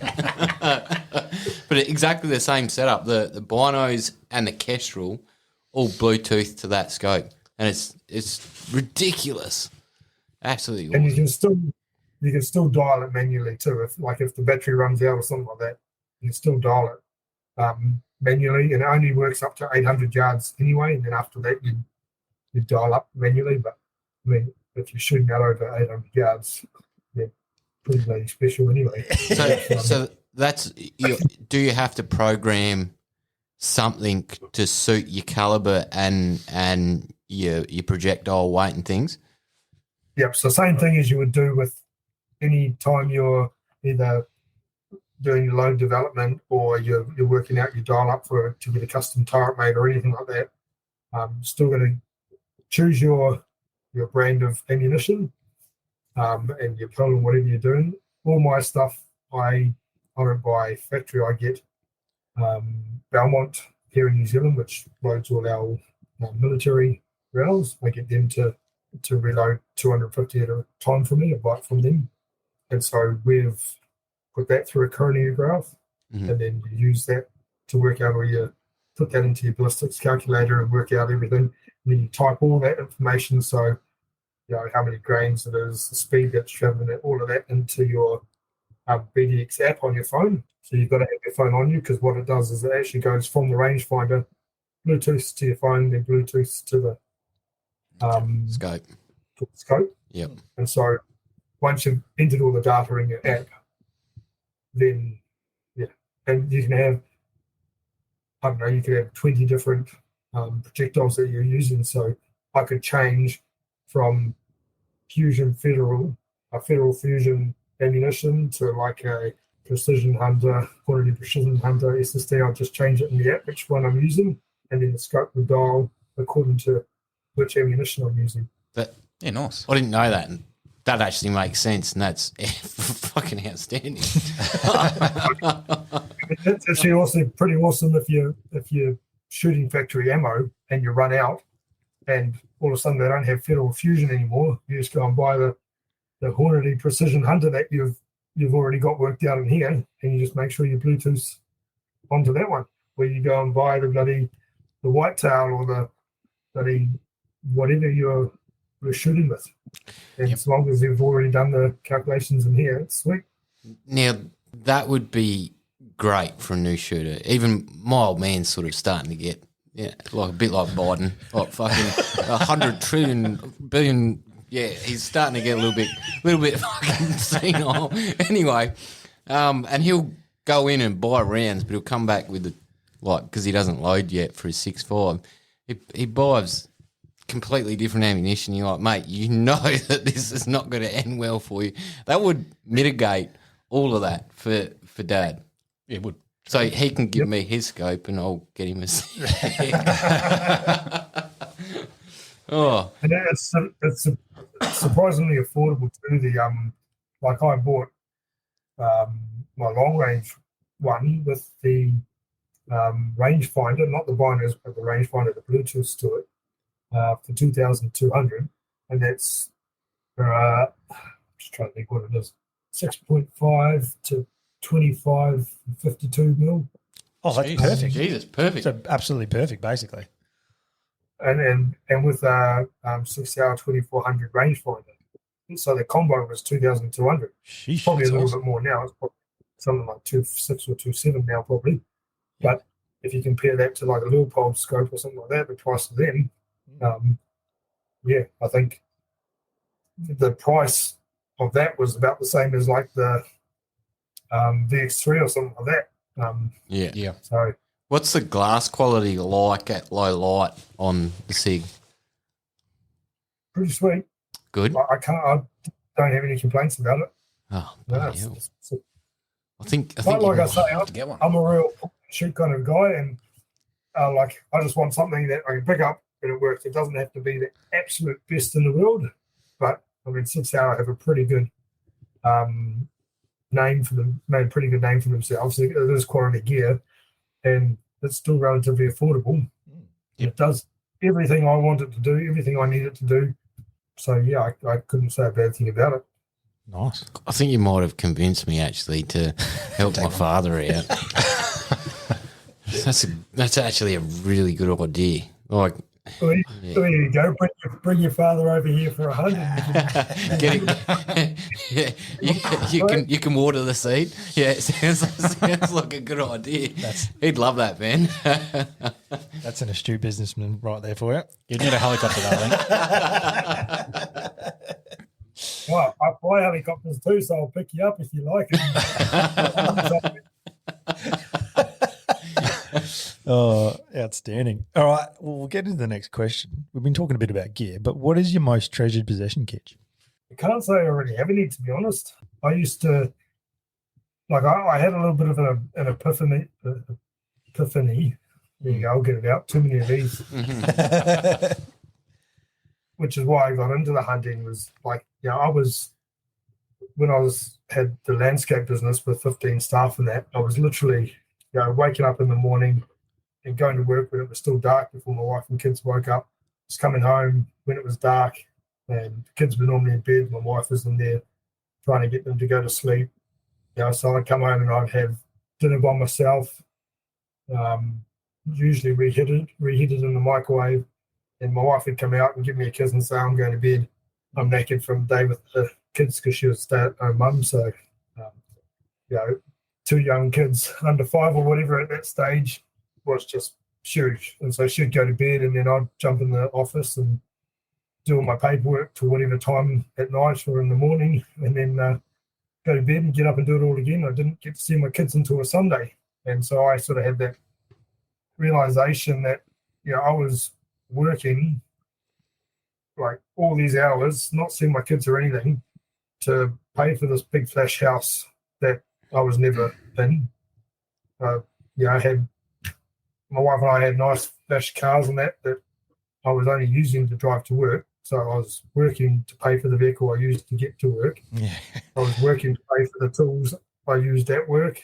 I was working to pay for my lunch that I ate at work by myself. I thought that I was working my ass off to provide a better life for my family and all these things I thought my family wanted, but really all my kids wanted was me. You know, they would have been happy with a stick and a rock and me being out on the lawn with them, playing in the mud or creating a mudslide down the hill or taking the dog for a walk. They didn't need any of that shit that we were buying. So you say treasured possessions. I think even Ashley said her most treasured possessions were her family or her kids. I would have to say the same thing, because all that shit, I could take it or leave it. Like, it's fun. When I had a boat, I end up, it's funny, I actually sold it to my brother, which means I still get to use it. Smart business.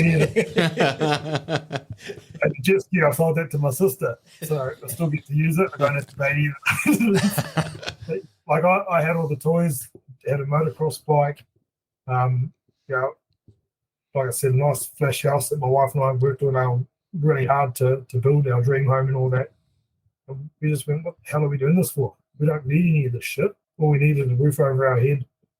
And we've got very fortunate to have 2 healthy young kids that just awesome as, you know, I'd have to consider myself extremely lucky.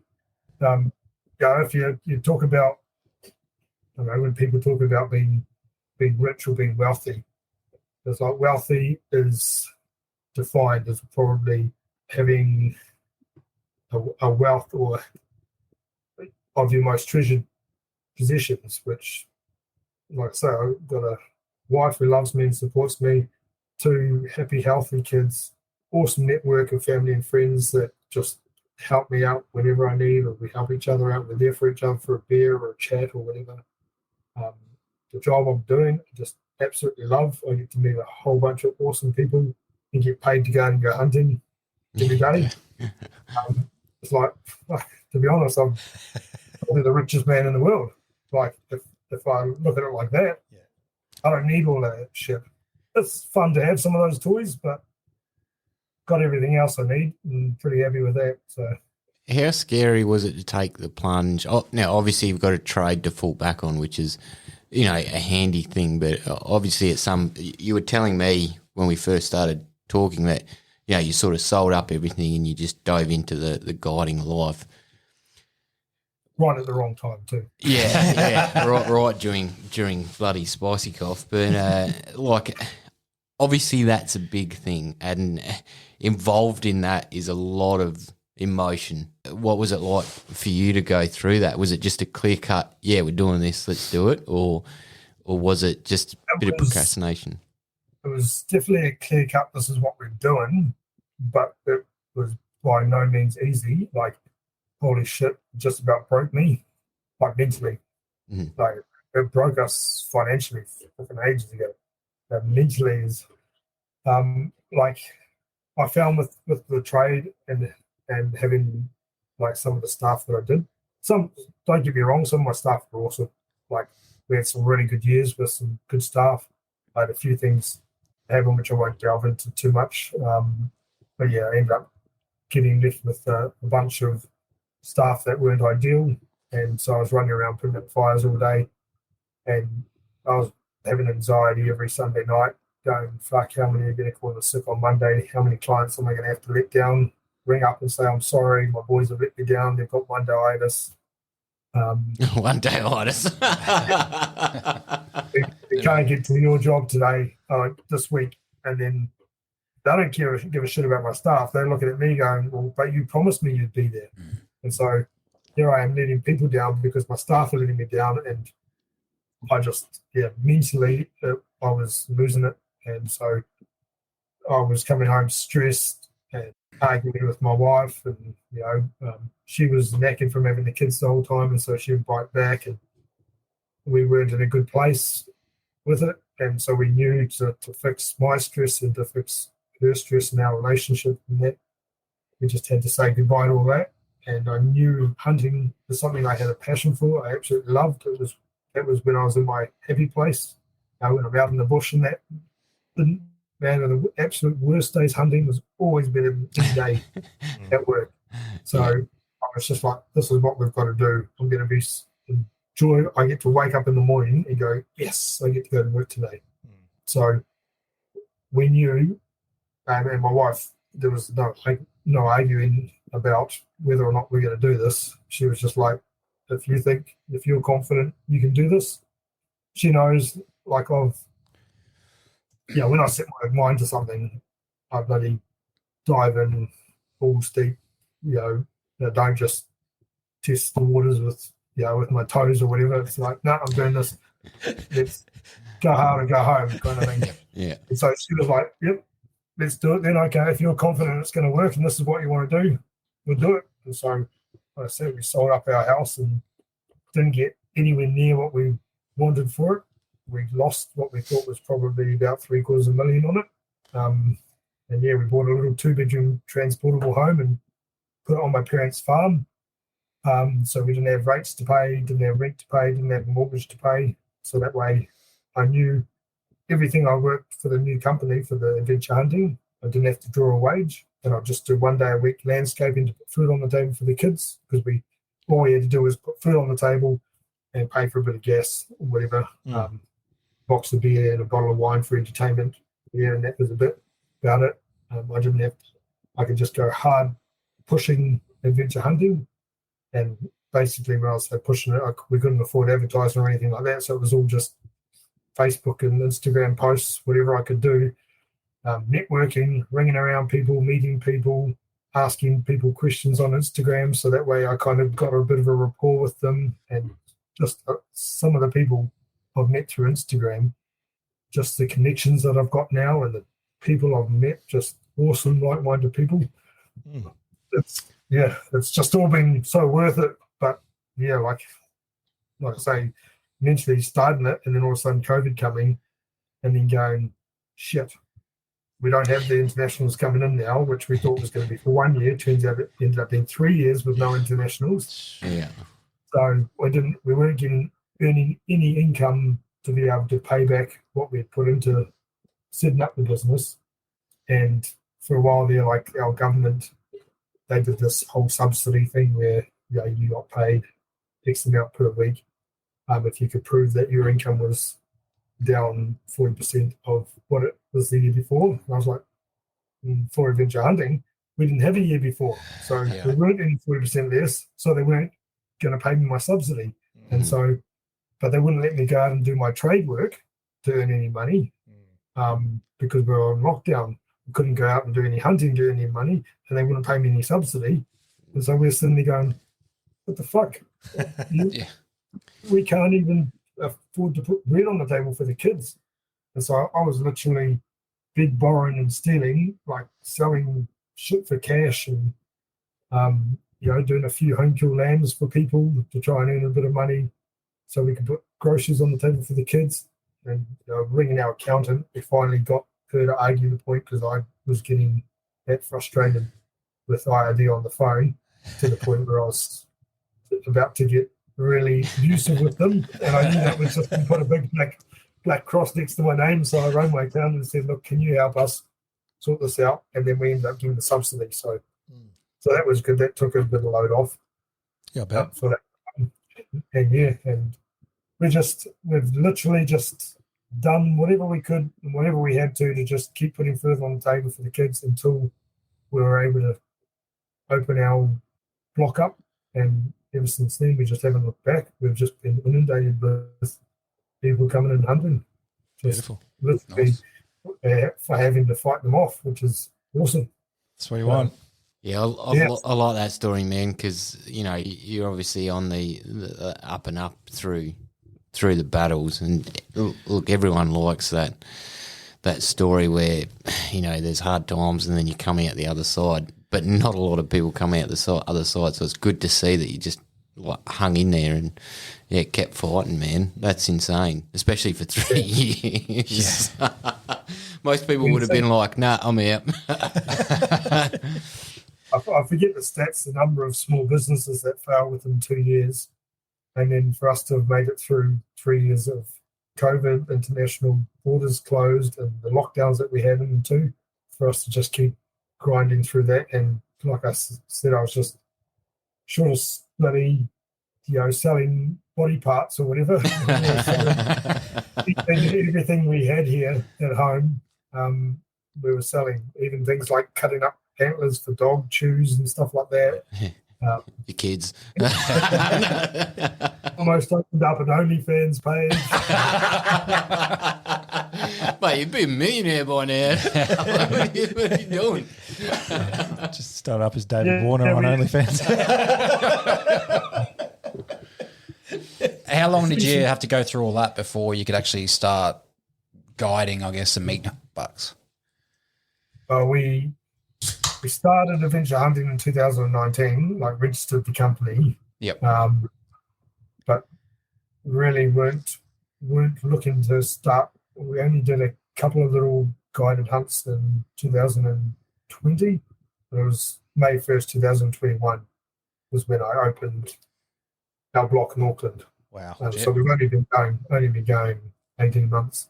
Straight. Yeah. So, I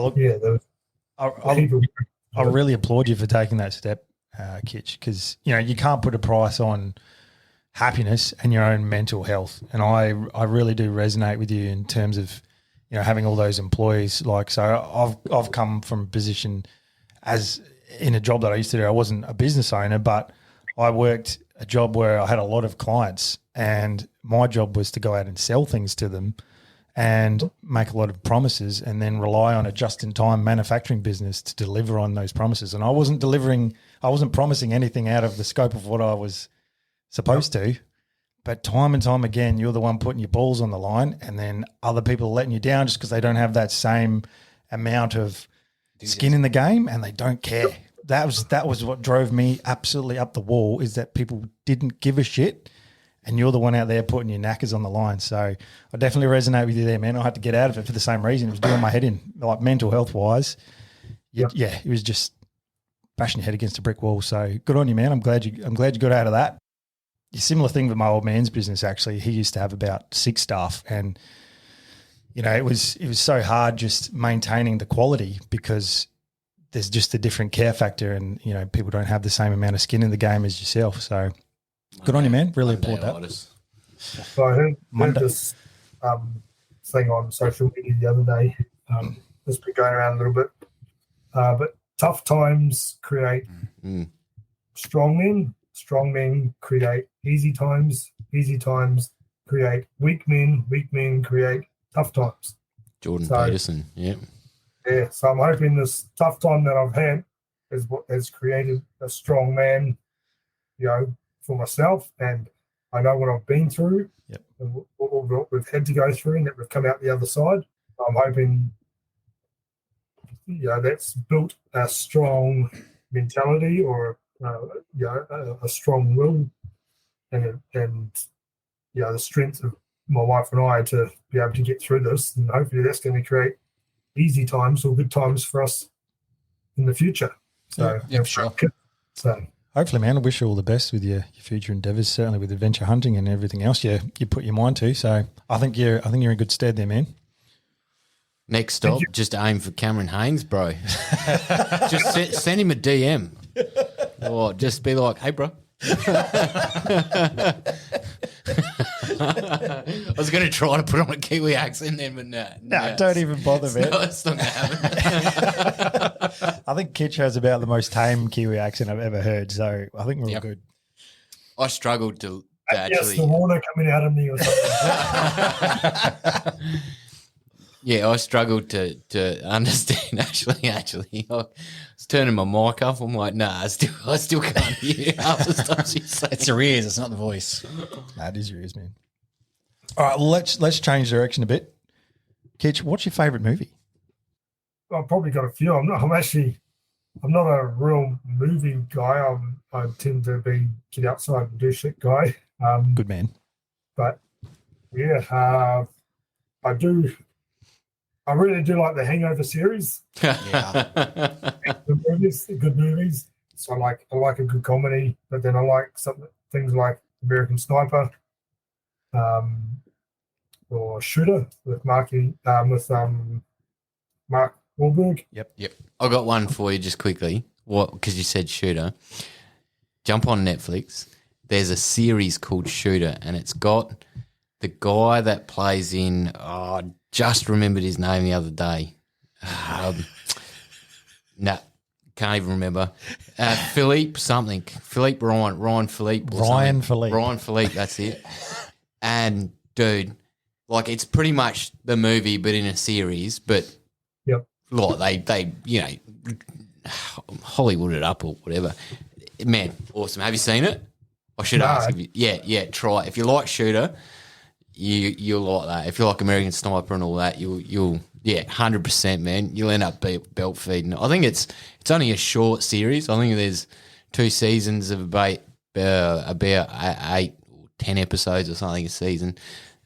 Well worth a watch. Not that I'm advocating for Netflix right now, but it's if you like it, you'll definitely be into it without a doubt. Sweet. I'll definitely have to watch that one. I'm not normally a Netflix person. Normally the missus, she'll watch Netflix and I'll just watch rugby league. I'm normally in the lounge watching NRL and she's in the bedroom watching Netflix or something like that. I'll definitely have a watch of that.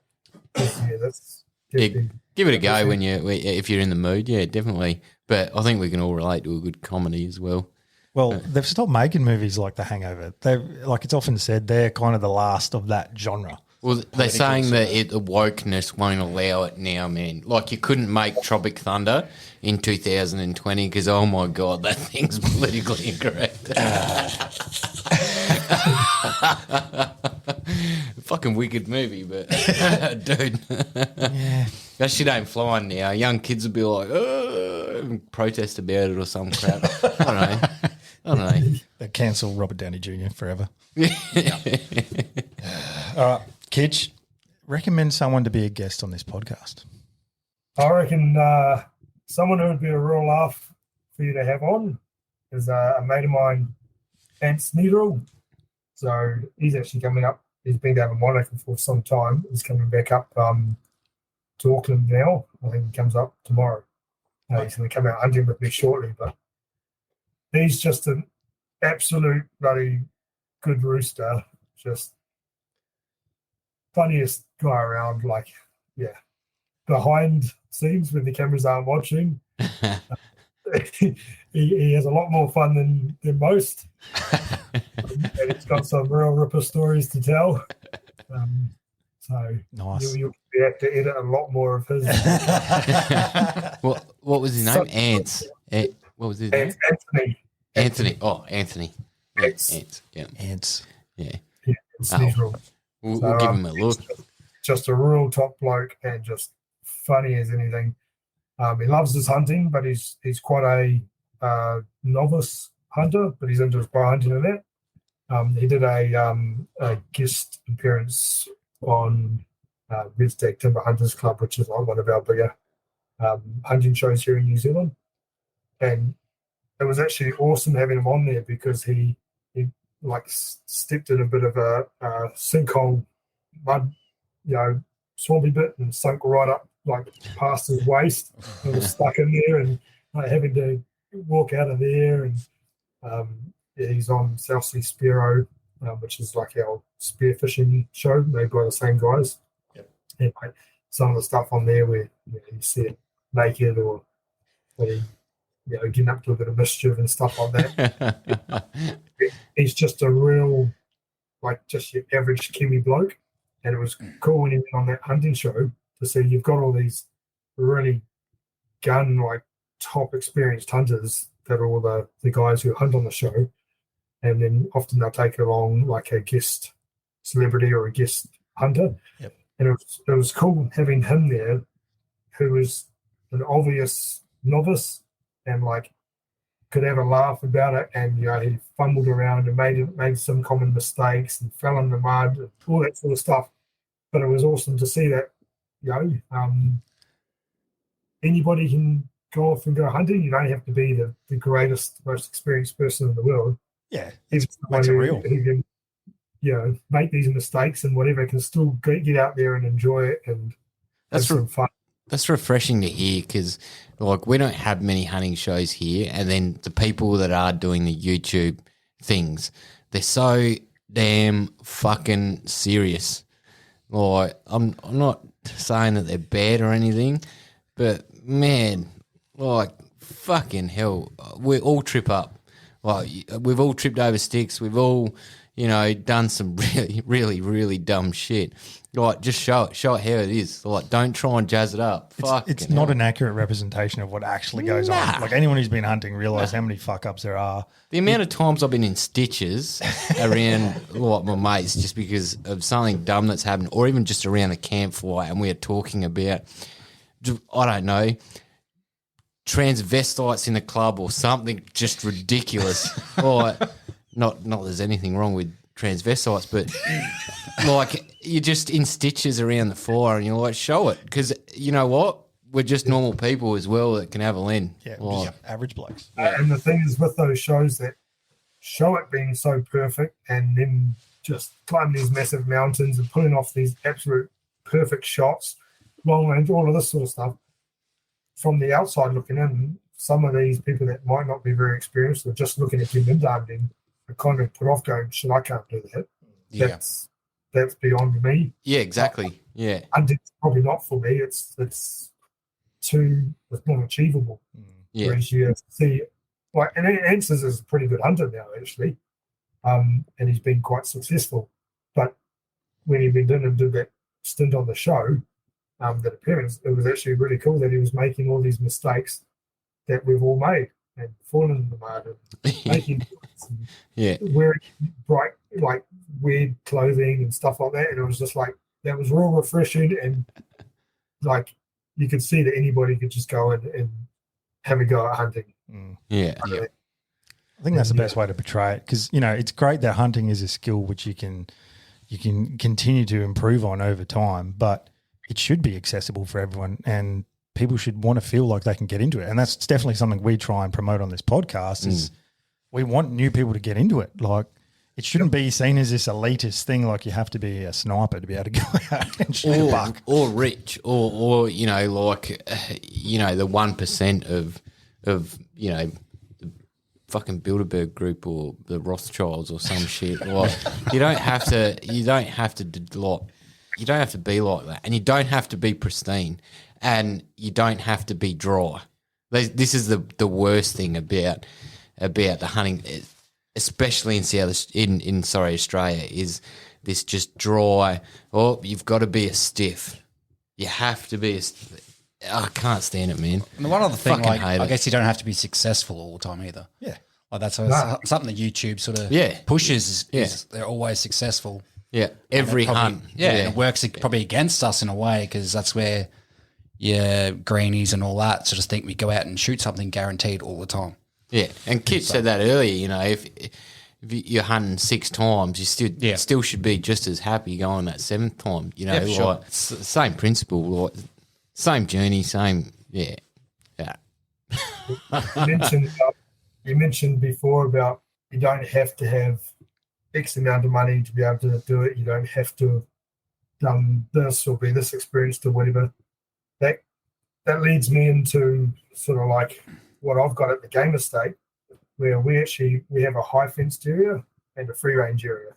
So the amount of grief I see people giving others on social media, if someone's shot this big beautiful stag or shot a deer on a farm or something like that, and someone will jump straight on and say, "Oh, that's not bloody hunting. You've shot that in the paddock or this or that or whatever." It's like you don't have to climb freaking Mount Cook and get a deer up Mount Cook and gone for 10 days or something to call it hunting. Like, what about Mr. Smith and his 8-year-old son that he wants to take hunting for the very first time? He can't climb Mount Cook. He doesn't have the experience to climb Mount Cook. The 8-year-old's not going to make it.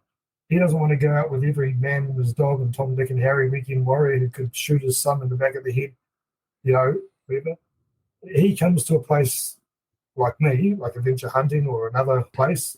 Like I say, we've got a high fenced area and a free range area, but he can come to a controlled environment where there's a guide like myself who's trained in first aid, has the full liability insurance, is experienced and trained in all aspects of hunting.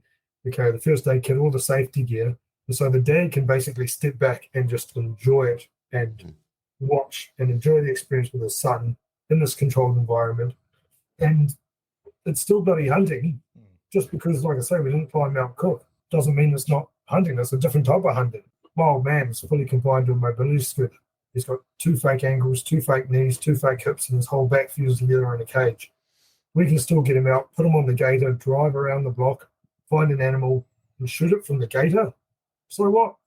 He's out doing it. Better than my mum going to the supermarket and buying some plastic wrapped piece of meat that don't know if it's been kept in a cage its whole life, don't know if it's pumped full of vaccines, hormones, antibiotics, painkillers, whether it's been force-fed, whether the meat's been plumped up with water to make it look good.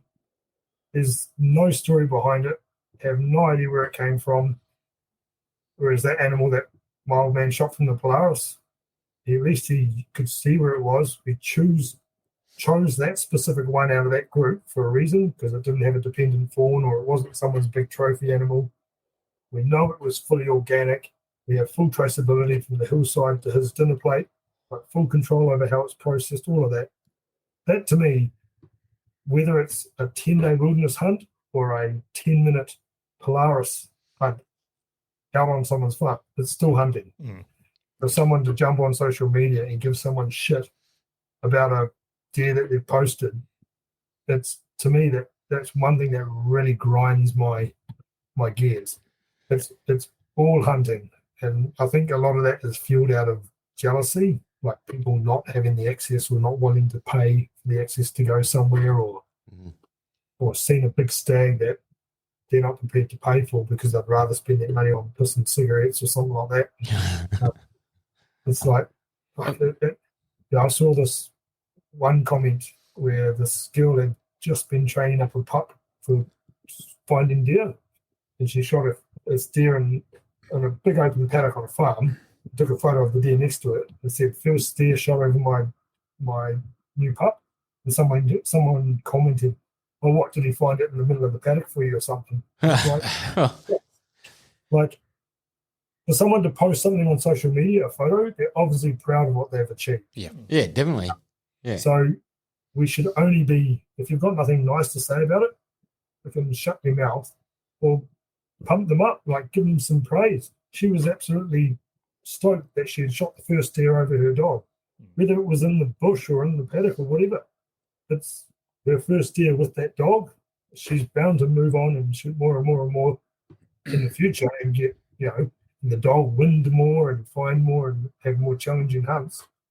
But she was proud as punch that she, shot that deer, and some dickie comes on and starts giving her grief about it and calling it not hunting. And fucking keyboard warriors, man. They're fucking terrible these days. Oh, I feel myself getting wound up now. Just well, if you're doing what you love, just do it. And your father probably loves the fact that he can still get out there.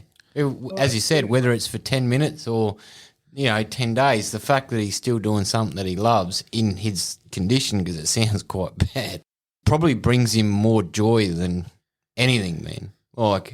Absolutely. Well, he comes out, he lost contact with his brother for quite a number of years, like 8, 9 years or something.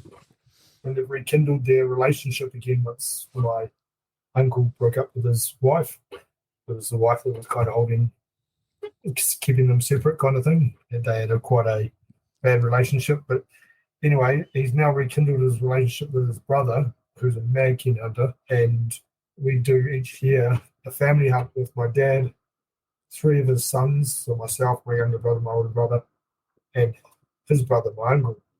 We all come together, and we used to do it in the bush, but now my dad can't go into the bush and that. So now we go to somewhere where there's a house that we can plug in an electric blanket, because he needs the circulation and warmth for the circulation through his legs. Otherwise, he's just an absolute agony.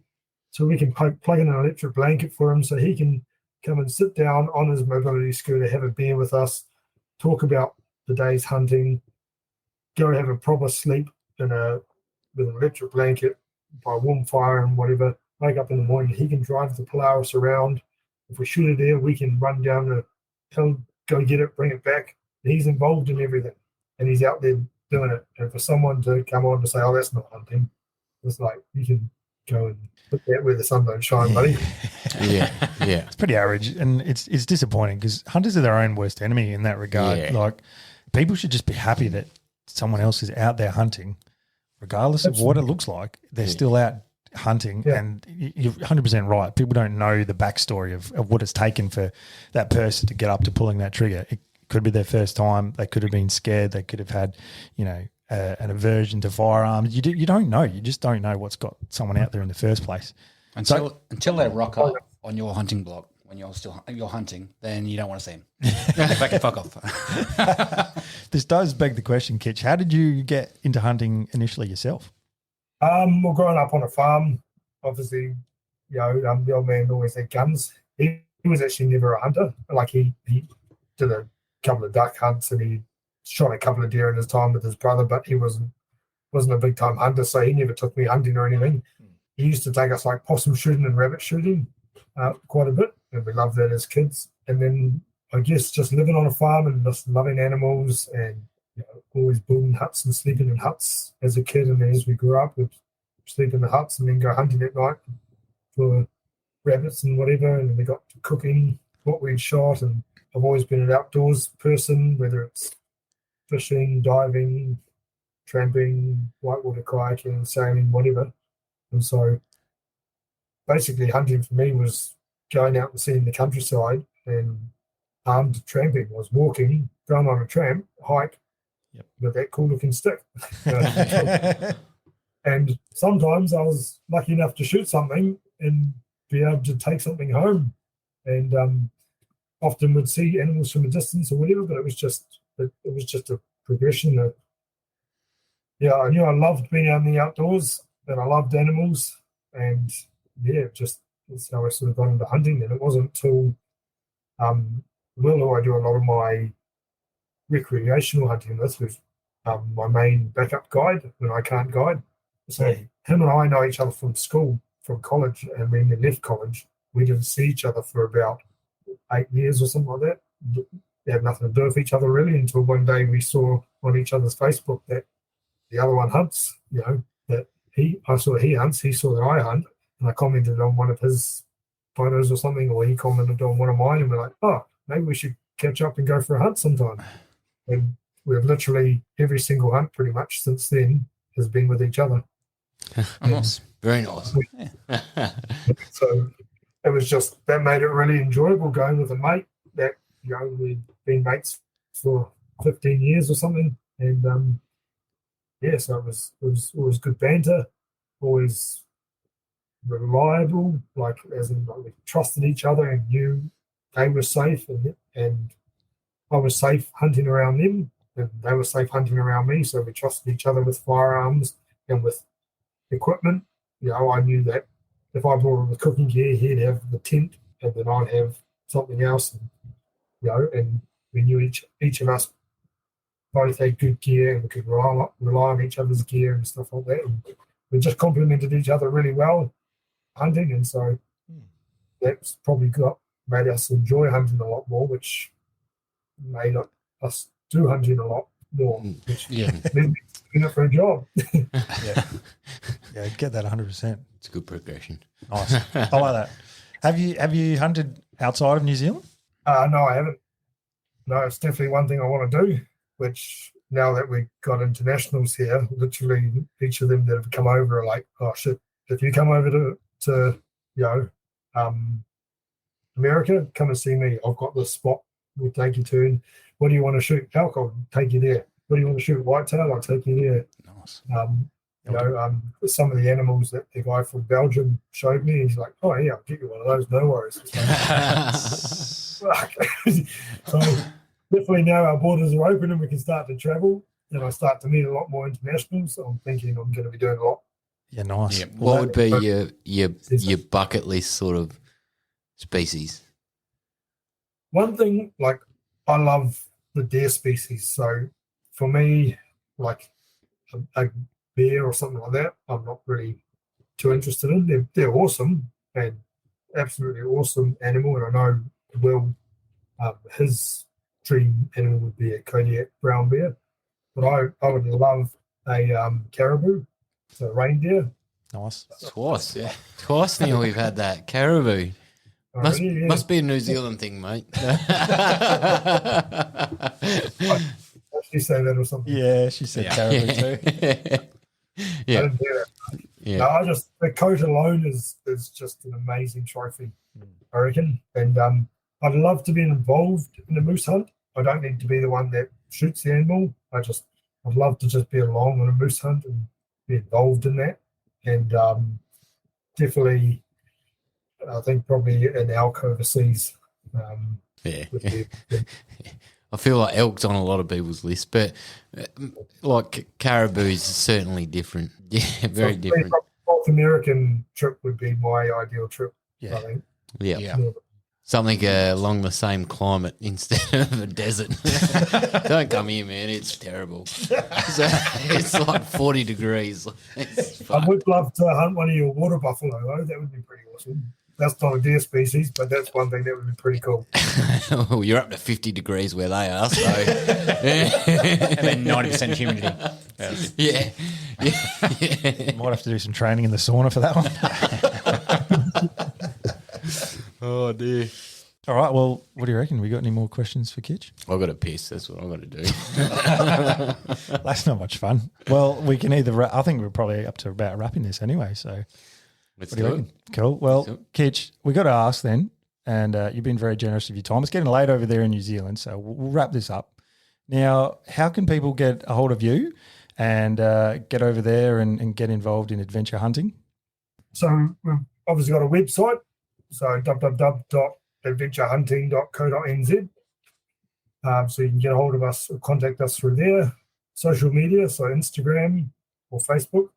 Instagram, one of my adventure.hunting, and Facebook, just Adventure Hunting New Zealand, I think I am on Facebook. I've got to automate a lot of my things because some people try and get hold of me and then text me 2 days later and say, I've tried to get hold of you, but you're not answering, and then I'll get back to them. I'll be like, sorry, mate, I was actually away hunting. Yeah. Generally, when I'm with a client hunting, I try not to, answer my phone or anything like that, because obviously they're paying for my time and for me to concentrate my efforts and and attention on them. I shouldn't be answering a phone or emails or anything like that on my phone. So I tend to get back to people then, and when I say that to them, they're like, "Oh yeah, Makes sense. okay, yeah, sorry." So I understand that, yeah.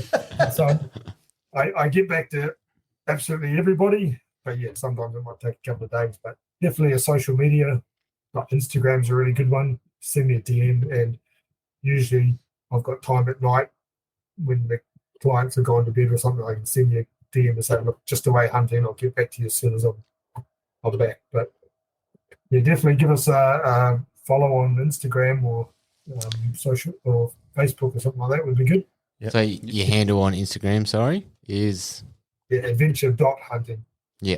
And you'll see me and a mate standing there with a couple of tar capes hanging around. That'll be my bio photo. Beautiful. Get on it, ladies and gentlemen. Jump on board, everyone. Support Them. Kitch. Yeah. Maybe See find on the you. profile plenty of photos of like all the different range of people we've had and animals we've shot, and trophies, meat animals, all that.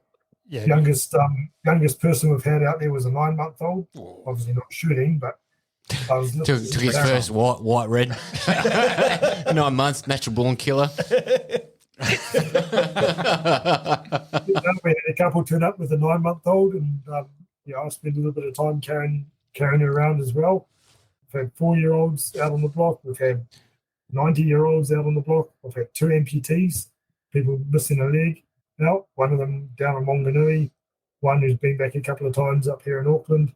So we can literally accommodate anybody and make, design that hunt around anybody's specific ability or experience or budget or fitness level or age.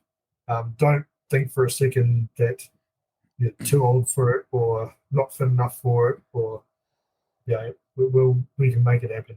Yep. So, Do you find many other guides actually accommodate for that sort of, I guess, range of people? I think a lot of them would do their best to try and accommodate people, and yep. we're definitely all inclusive. Like, I'm not gonna, if someone's missing an egg, I'm not gonna say, "Oh no, sorry, you can't hunt."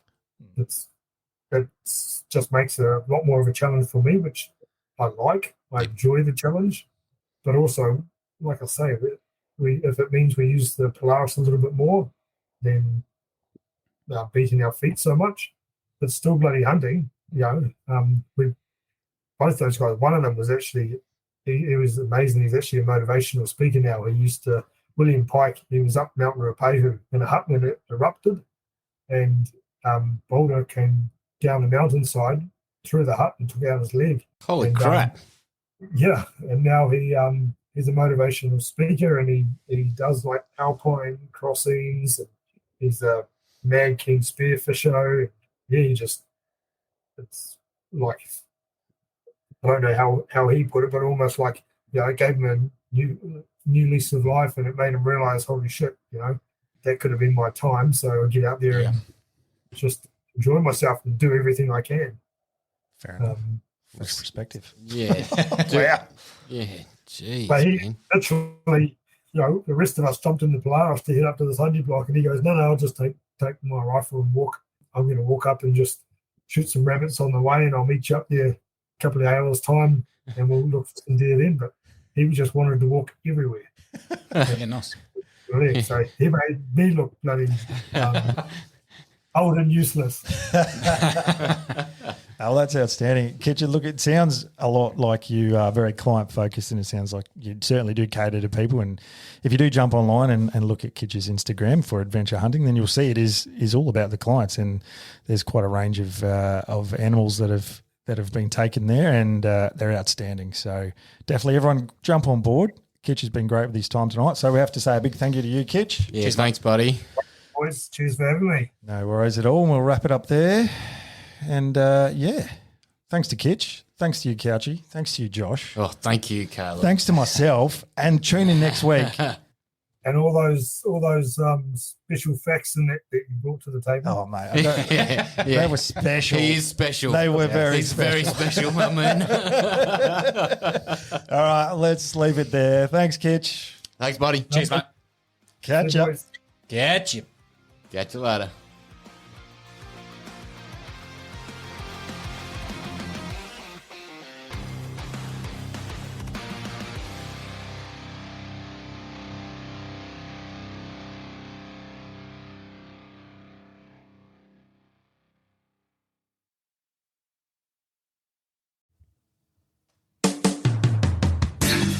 G'day, dude and dudettes. Josh here.